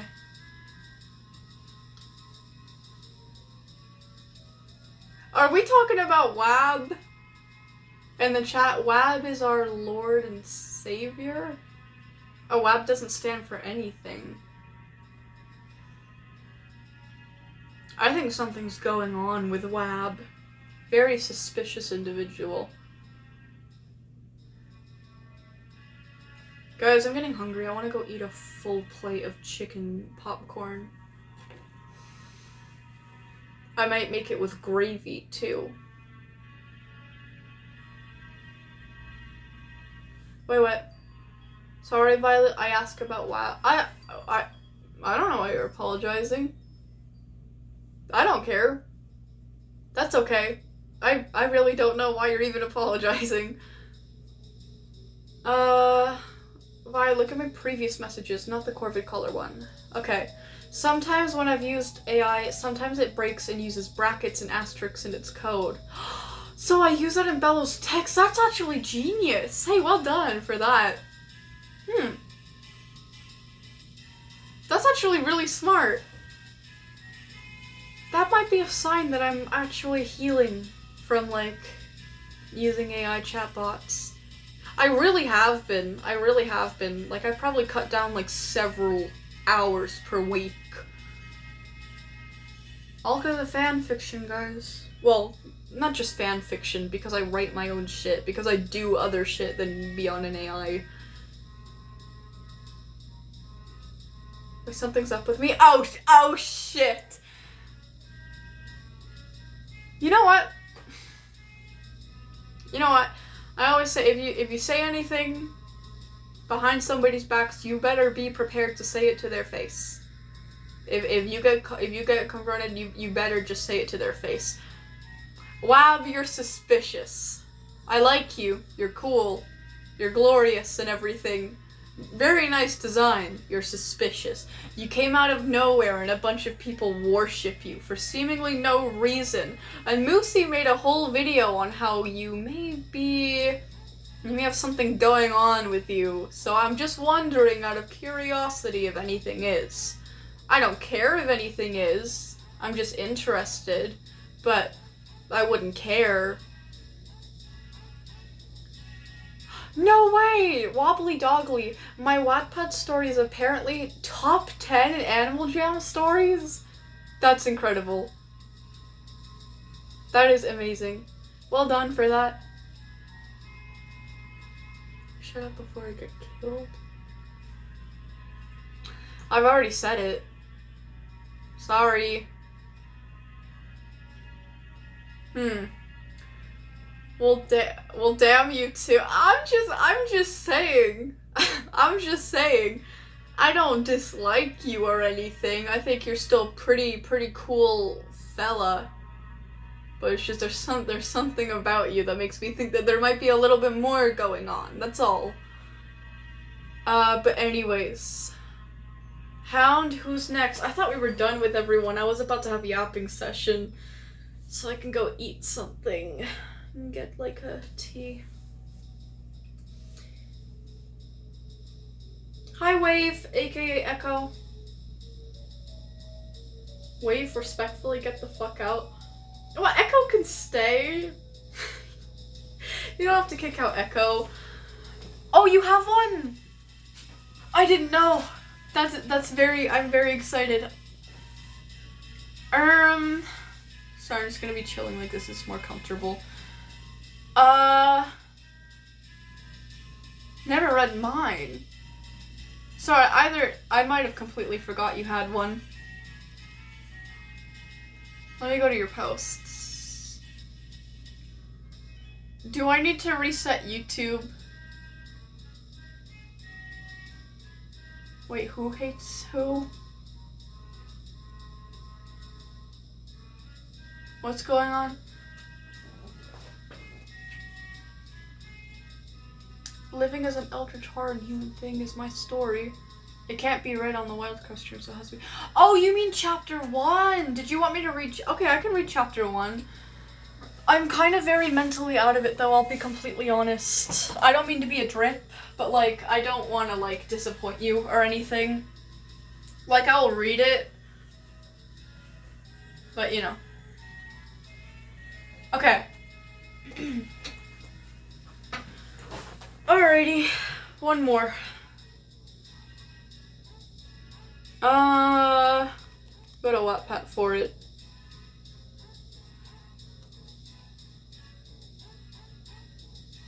Who else followed me? Who else followed me on Wattpad? That was oh my gosh, I have 8 now. That's incredible. Okay.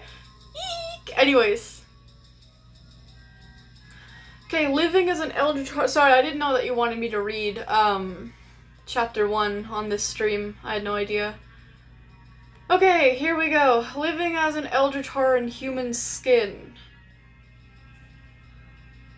Alright, if you guys don't know, this was a story that I read yesterday on yesterday's stream from Epsilon. It's called Living as an Eldritch Horror in Human Skin, and we read the prologue. This is chapter 1. Basically, this woman, who also lives in Alberta, like, went downstairs in her apartment to, like, drink milk, I think, and she encountered this weird entity, and it, like, attacked her, and then she woke up the next day, and she, like, looked at herself in the mirror, and she was, like, horrified by the reflection or something, so she, like, became part of the Eldritch Horror. So now we're gonna learn more about that. Okay, and, if it really is, like, not appropriate enough to read on the Wildcraft stream, just for next time, like, please put, like, a warning for anything that makes it, like, more mature. But for now, I'll just give you guys, like, a general warning. There may be mature topics in this, not, like, sexual topics, I don't cover those, but, yeah, probably, like, either gore or, like, dark themes. I don't know what, so I'm sorry. I really don't like saying trigger warning and then, like, not saying what it's for, but I legitimately have no idea, so. Oh, okay, this chapter is fine. Okay, never mind. This chapter is fine, actually. Okay, I'll only add warnings whenever it's in that chapter. Okay, got it. Got it. Okay, never mind everything I said then. Okay. With a pained groan, the woman enters a large glass building. We are here, and as per usual, time for work. That hospital trip killed my hours for the day. Not like I needed overtime, she retorted in her inner monologue. Hospital trip? Oh, probably for what happened yesterday. She had her satchel bag over her shoulder, her jeans hugging her skin as each motion stretched the thick fabric and the clack of her boots on the marble floor made her presence known. Her shirt thin with long sleeves, black. A black and red polo over it, draped over her shoulders, loosely open. She pulled an ID badge out of her satchel. Charlotte, it said. Oh, okay, scanning it on the front desk before walking towards the packed elevator, slipping in the best she could, hitting the 12th floor button before slipping to a different part to get out. She held her head, groaning a little as the loud chattering of the office politics filled her ears. Even whispered talks sounded loud to her pounding head in such a small elevator. The rise to the 12th floor felt like it took hours, the ding of the elevator arriving like a saving grace. But the office floor of the dispatch building was just as loud, if not louder, with calls constantly going in and out, people talking, one sentence in particular the most common. 911, what's your emergency? Oh, it was a Providence dispatch office after all. Oh, nice! Okay. She found her way to her seat, sitting down, and putting her earpiece in, and as if on cue, her situation got a call, and she answered.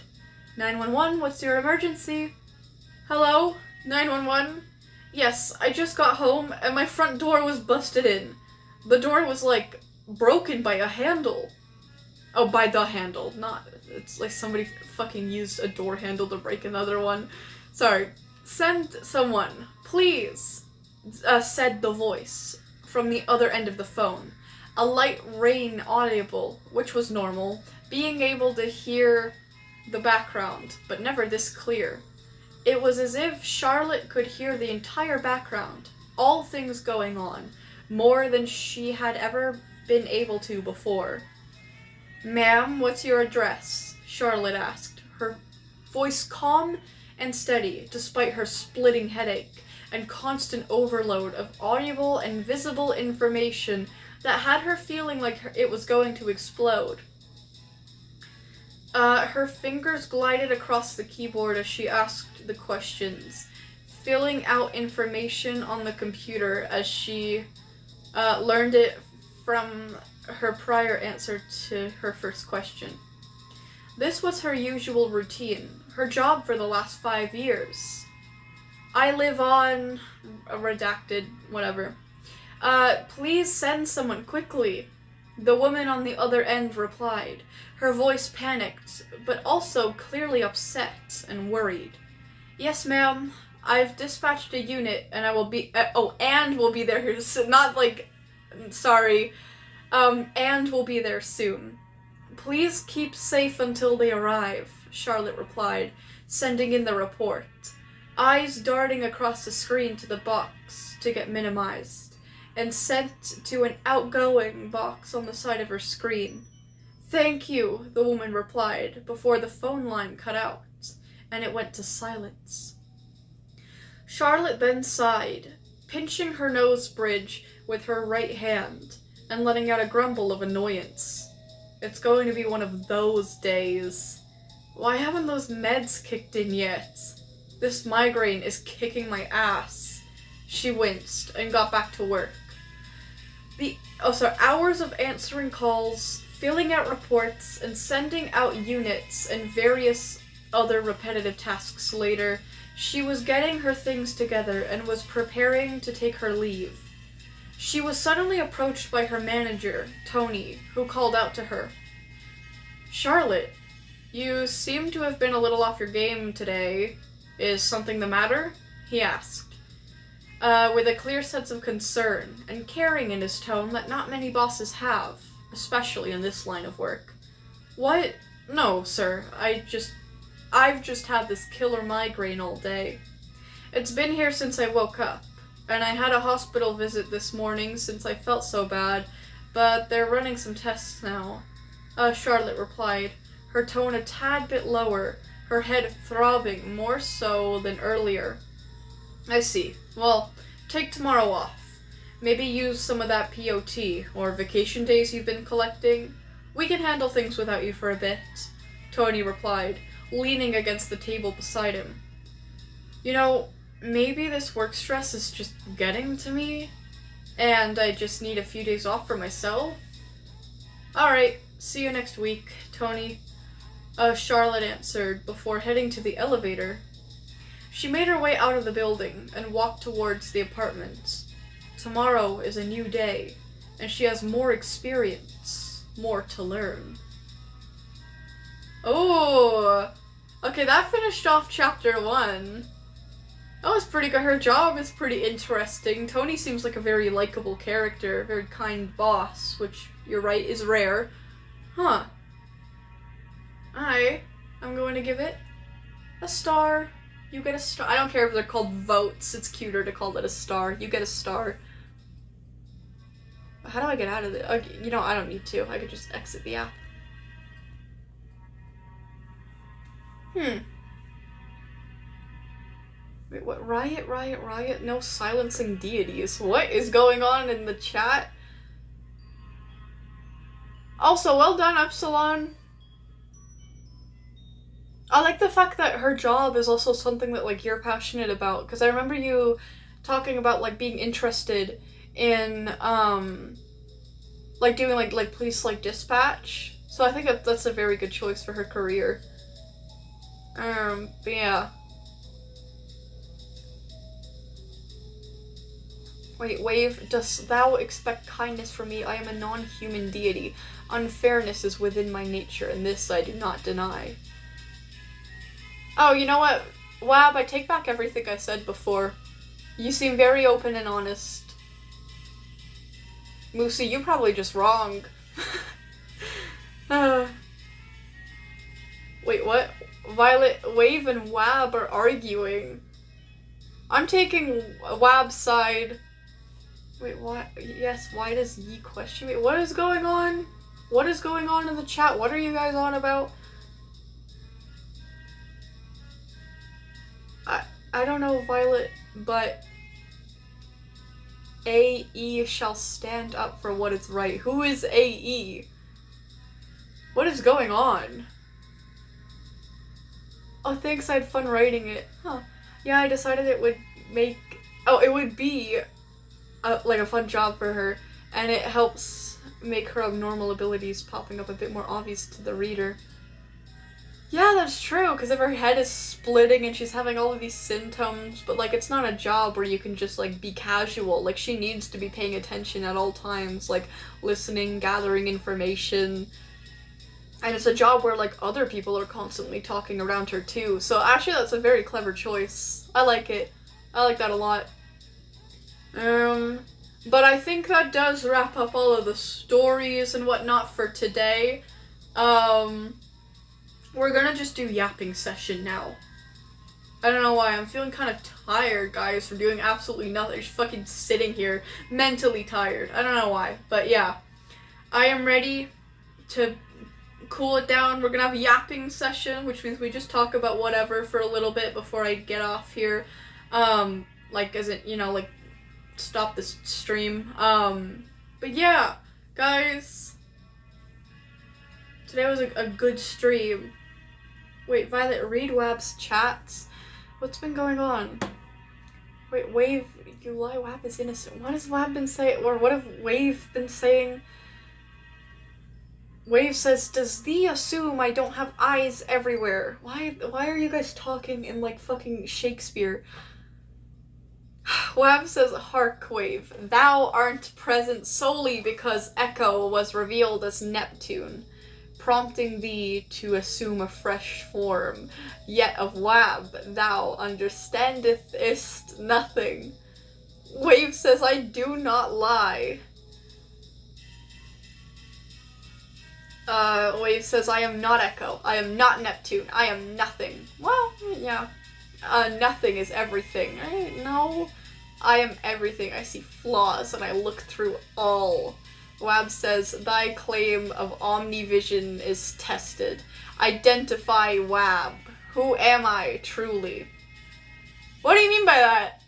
Hey. What? Then Wave says silent, eh? Even though Wab was not silent. Oh, Wab says YouTube is hiding my chats. Wave says, yet you are nowhere near Echo.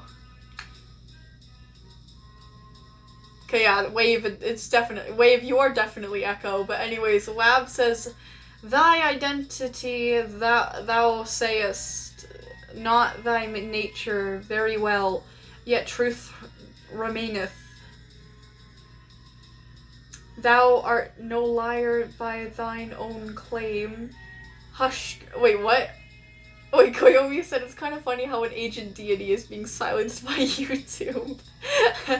Wab says, hush, Koyomi, thou art aware that YouTube is a most troublesome and wretched affair. God, poor Wab. Wab's really going through it. Wave says, Echo is bound to treachery. I was sent to defeat him. My, Wab, how rude.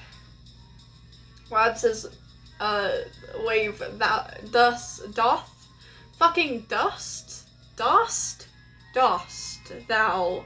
Isn't it doth? I have no idea. Thou expect kindness from me? I am a non-human deity. Oh yeah, then he says, unfairness is within my nature, and this I do not deny.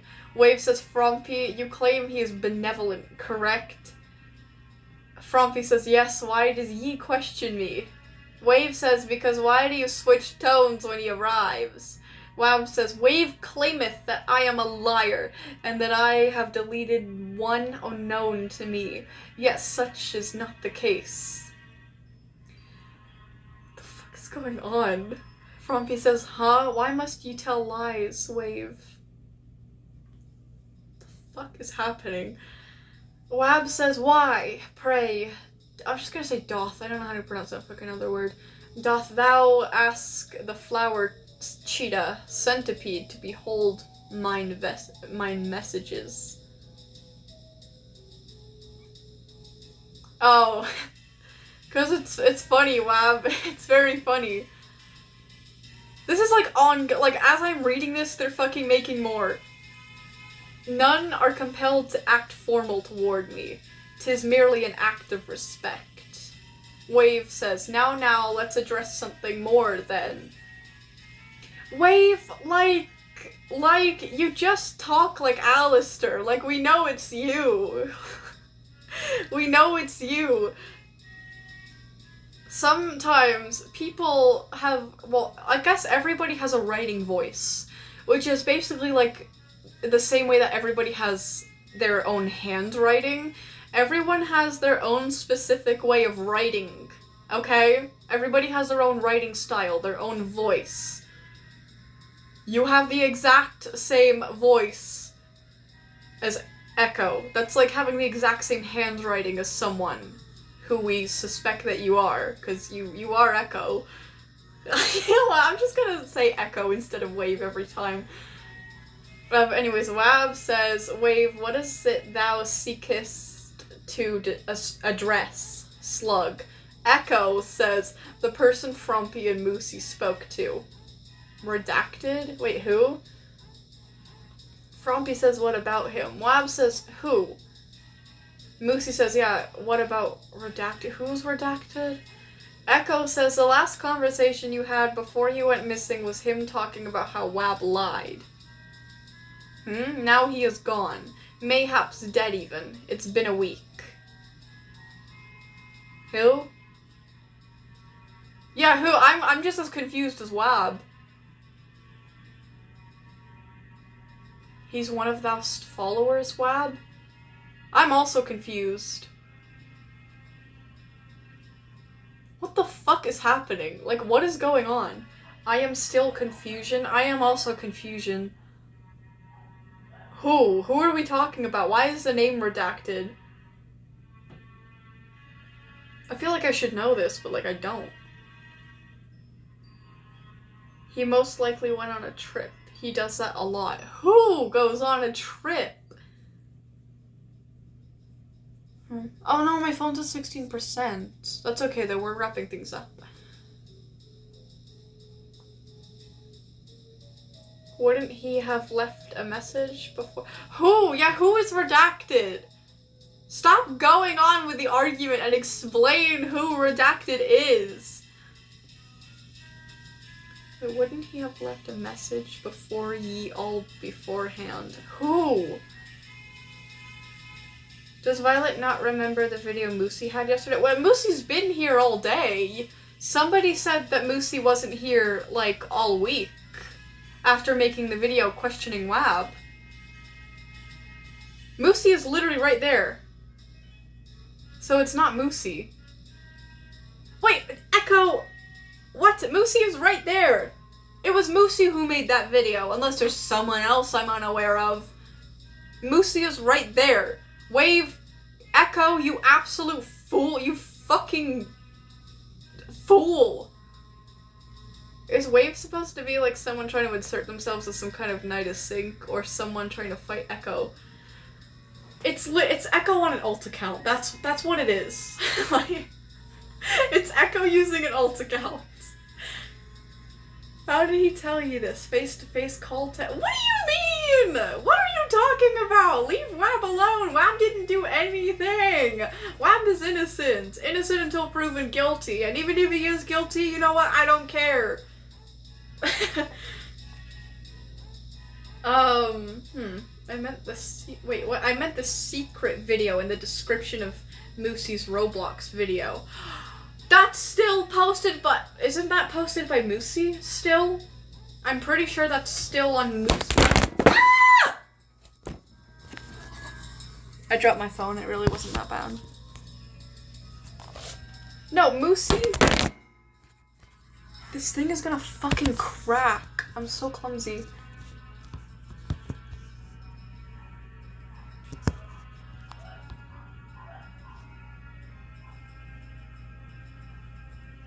Okay, I hope it doesn't fall again. So it was probably loud, I imagine. Sorry. Please stop dropping us, Violet. I'm sorry, guys. I'm very clumsy. Wait, guys, I'm gonna be honest. He actually isn't Echo's alt.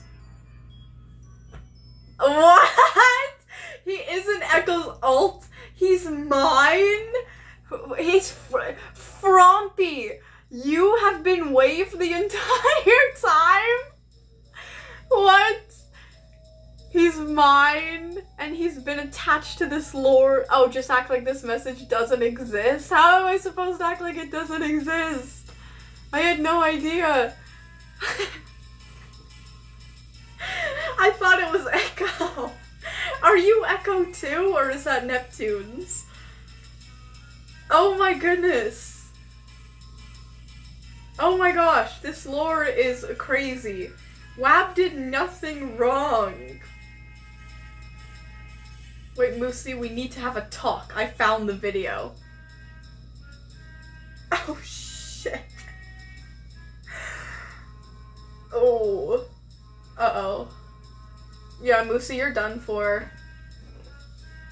It was really nice knowing you, Moosey. Wait, LMAO, I actually didn't know he was attached. Wait, he says, I never said Moosey wasn't...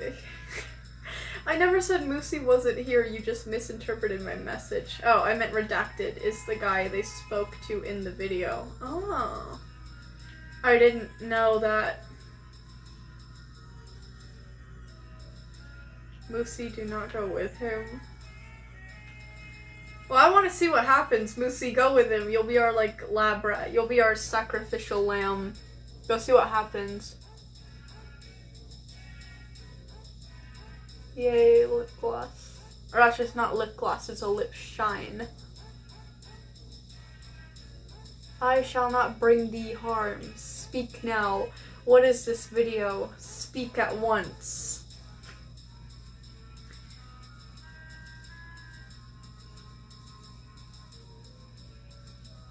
Wait, what? Oh shit, now that thing was proof that Redacted was not a true follower. What is going on? Wait, what? Hey, that's Hawk Squire you're trying to sacrifice. Yeah, notice how you said Hawk Squire and not mine?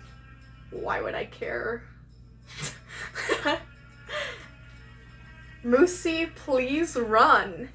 Wait, no, I want to know. No, Moosey. I'm sure it'll be fine. I'm sure Wab is a very trusted individual. They seem to be open enough. I can't stop thinking about those fucking chicken popcorn, guys. I have a whole bag of I have a whole bag of frozen chicken popcorn upstairs. Oh my god, I knocked into my desk on my knee. I thought my fucking phone was gonna fall again. No more posts today. No more posts. No more videos. No more reactionary anything. I'm too spent. I'm drained. I don't know why. I've just been sitting here, but I'm genuinely drained. Go eat. I will in a minute. There's a lot going on in the chat right now, and I want to be here for it. Okay, I like the drama. Wait, she is your vice captain. You at least need permission to sacrifice. No, I don't though. Like courtesy wise, and like I don't know, but like I don't have to. I don't need permission. I could do it anyway, so I'm doing it anyway. Popcorn chicken with ranch. That sounds good actually. I'm not really like a big ranch fan, but I don't know why I'm sitting like this. It's comfortable. I don't care. It's the end of stream anyway. Nobody that clicks on this is ever gonna make it far enough into the stream to see me sitting like this, so I don't care. What's going on? Oh, redacted. I know not where they have gone. They didn't do anything. Wait, do not insult the flower centipede, foul slug. Who's insulting me? Hold on. What? Who's insulting me? Who's saying bad things about me? That's never allowed. No one ever says anything bad about me. Ever. I do not allow that. Wait, what? Who said anything about me? Wab said, dare not insult the flower centipede. That's me. But I don't see anyone insulting me.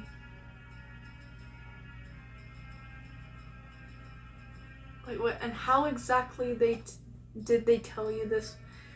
You said the last conversation you had with Redacted was about Wab. What? Oh, Sync, you are here. Oh, for fuck's sake, Sync is here. Oh my god, Sync is here. He said, humorous. Truly. Can't even side with your own team properly.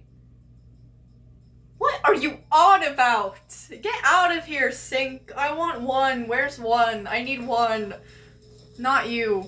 Anyone but you. I'm actually just gonna fucking hide from you.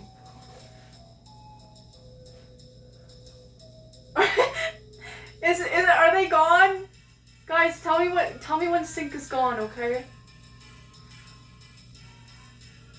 Tell me when Sync is gone. I'm not dealing with this. Her hair is a wig. My hair is not a wig. It's not a wig. Oh damn, I gotta go. Sadly, it's morning for me now. Bye. Bye. Julian. Sorry, my brain froze for a second. Have a very nice weekend, or rest of your weekend. Yeah, you know why it's the best wig ever? Because it's not a wig, it's my hair. Yeah, Violet Bareth, no wig. Yes, it's all real, all natural. Grows straight from my glorious scalp. How many ARGs are in this community? I'm crying. It's not even the fact that there's a lot of them. I think the funniest part about the ARGs in my chat is that they're all either goofy or they get dragged into goofiness. And like drama.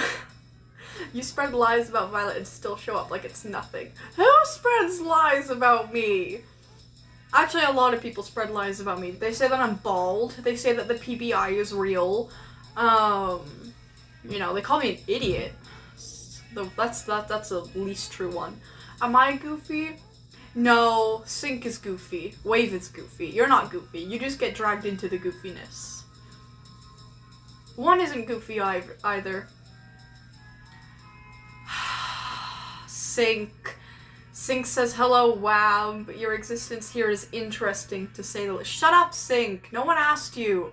No one cares what you find interesting. No one cares what you find anything. No one cares about you. No one cares. You call yourself a moron in the title. Find one live stream where I've ever called myself a moron in the title. Name one. Name one. You can't do it. Go. Like, you know. What is going on?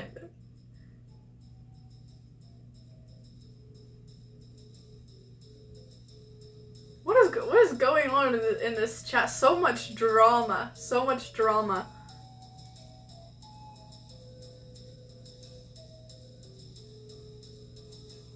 Wait, Sync, a fair greeting was all I gave. Thy words are rather discourteous. Is that how you say it? I don't know. Discourteous? Whatever. It is, nonetheless, peculiar, to have three among us here. So, wait, Wave says, no, I can't call him Echo anymore. So, if Sync can show up alongside Wab, where is one? Is he late? I don't know. I'm gonna go, though, guys, very soon. Okay, I'll give it 5 more minutes, alright? Well, actually 4 more minutes. Until the stream, time hits 3:50. 4 more minutes that I'm gonna go, guys. So get all of the drama out of your systems. It's very entertaining for me. Snow Ruby, I have no idea what you're talking about. Sounds like something AI and, fake. Sounds like something you made up. Wait, sorry I've been quiet. My friend is coming out as bi, and I've been dragged to help her come out. Oh my god, Moosey, take all the time you need. You should not be prioritizing this. Congrats for your friend. Wait, my intention was not to be discourteous. I was simply not expecting to see you amongst the chatters.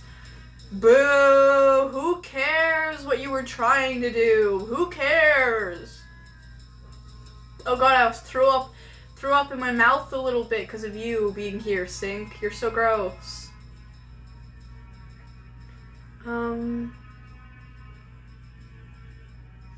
Frumpy, I have no idea what you're talking about. Why do you have a glass box of dust? No, this is not a glass box of dust. This is my little enclosure for my centipede. I can't show you her because she's very well hidden, but she's in here. She's a little tiny stone centipede, completely legal to keep as a pet in Canada, and even ethical, because they barely even know they exist anyway. She's got the good life here. Her name is Melania. Did I say that already? I also call her Squiggles sometimes. I named her Melania when I first got her, because she's kind of reddish, like Melania's hair, and she's cool, and I like centipedes, and Melania's cool. So I called her Melania after the boss from Elden Ring, but then I, actually spent time with her, and she's nothing like Melania. Melania's cool and intimidating, and kind of outgoing. My Melania is not. She's kind of timid and very squiggly, so that's why I call her Squiggles sometimes. It looks like vacuum dust from this angle. Yeah, I can kind of see that. Maybe I should put a sign on it next time. I'll have to write it backwards so you guys can see it, but Wait, just the traitorous third avatar of... Oh, great, third avatar. I've been replaced, have I? We'll see. We'll see how long that lasts. Oh my god, one is taking away my ability to speak. You prove how traitorous you are every day with your words and your blatant sacrifices of friends. Well, I'm not doing that to one, though. Wait a minute! I'm not being traitorous, I'm just being disloyal and maybe a little bit immoral in outside areas. I'm still just as loyal to one as I was before I did all of that stuff. I'm not being traitorous. Traitorous is not the word you're looking for. I don't know what word you're looking for, but it's probably incorrect too. Actually, a couple days ago, Moosey did say something about her being a fellow human, which I am puzzled about. I don't know what that was. Yeah, I don't know either, but anyways. Thou foul snail, that is no dust, that is her pet centipede. Yeah, leave Melly alone. But anyways, okay. We're officially 4 minutes. Remember when I said it would be 4 minutes? It's 4 minutes now. Okay, so zip it with the drama, wrap it up. It's been fun. I'm getting out of here, guys. I'm going to eat so many chicken popcorn. Oh, I'm gonna have a big fucking fat plate and I'm probably gonna have it with gravy too. I might make like a tea or like a coffee or another hot chocolate. I think I'm gonna make another hot chocolate. Yes, yes. Okay, guys. I am so happy. Actually, this stream went really well. I really enjoyed getting to read Chapter 2 of Confliction to you guys. That was really fun. No, I said 5 minutes, and then I said 4 minutes, because on the timer here it said 3 hours and 46. Or 50, yeah, no, 50, yeah, 46 minutes. And I wanted to go until the timer said 3:50, which would be in 4 minutes and not 5, so that's why I changed it. But anyways, yeah, I said, thank you, Wab. I said, Wab, where have you been all my life? So helpful, but thank you. That's very appreciated. I trust Wab. Yeah, Moosey said, I trust Wab. I trust Wab. I don't care. I trust Wab. What was I gonna say? What was I gonna say? Oh yeah, I was just gonna express my gratefulness. Yeah, it was super fun to read the chapter today. I really enjoyed it. The thing that I do want to say is, I did not see anyone catch on to what I hid. If someone is able to mention it, I will not address it because it kind of gives away, it kind of gives away something that happens in later on chapters.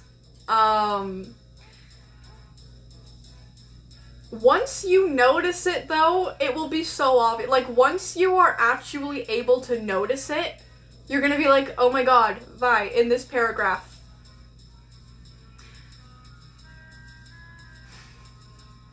Like, it's so obvious once you notice it, but, like, nobody noticed it.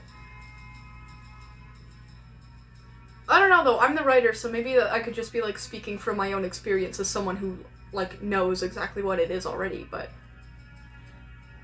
Like, I feel like I hid it well enough, but once you see it, like, it's out there.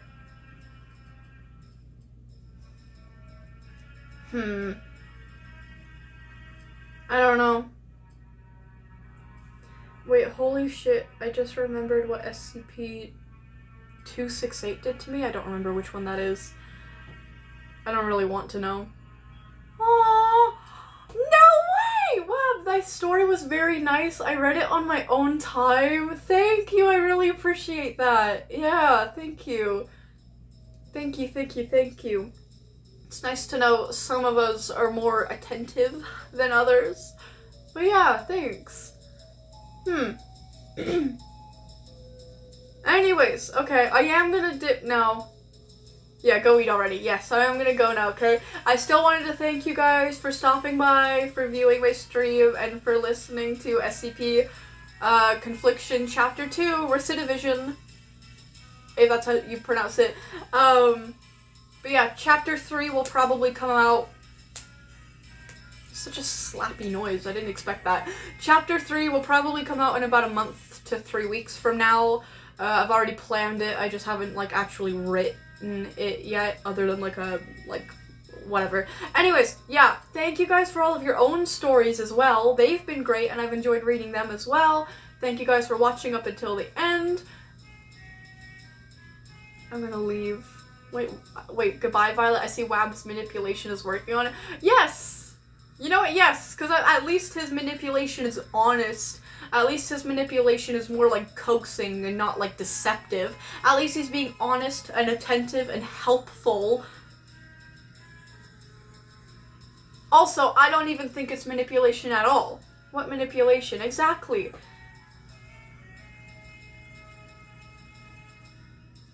Anyways. Actually, I do feel like I kind of had to address it. That kind of, what I said kind of, like, inadvertently implies that I admit that it was manipulation, and I don't think it is. And even if it is, I don't care. I don't think it is, though. I get agitated at lies. Me too, Wab. I believe you fully, Wab. I don't care. I believe you fully. I don't think it's manipulation at all. So, screw you, Wave. Okay, I do have to go, though. I don't have to go, but I really want to. Okay. Have good food, Violet. See you next week. Thank you. Thank you, Wab. Okay. Goodbye, guys. I will see you literally next Friday for another stream and probably another video. I don't know. I don't want to promise anything, but, yeah. Bye, guys. I'll see you when I see you. Oh, I almost dropped my phone again. Yeah, bye, guys. Bye, Epsilon. Have a great rest of your week.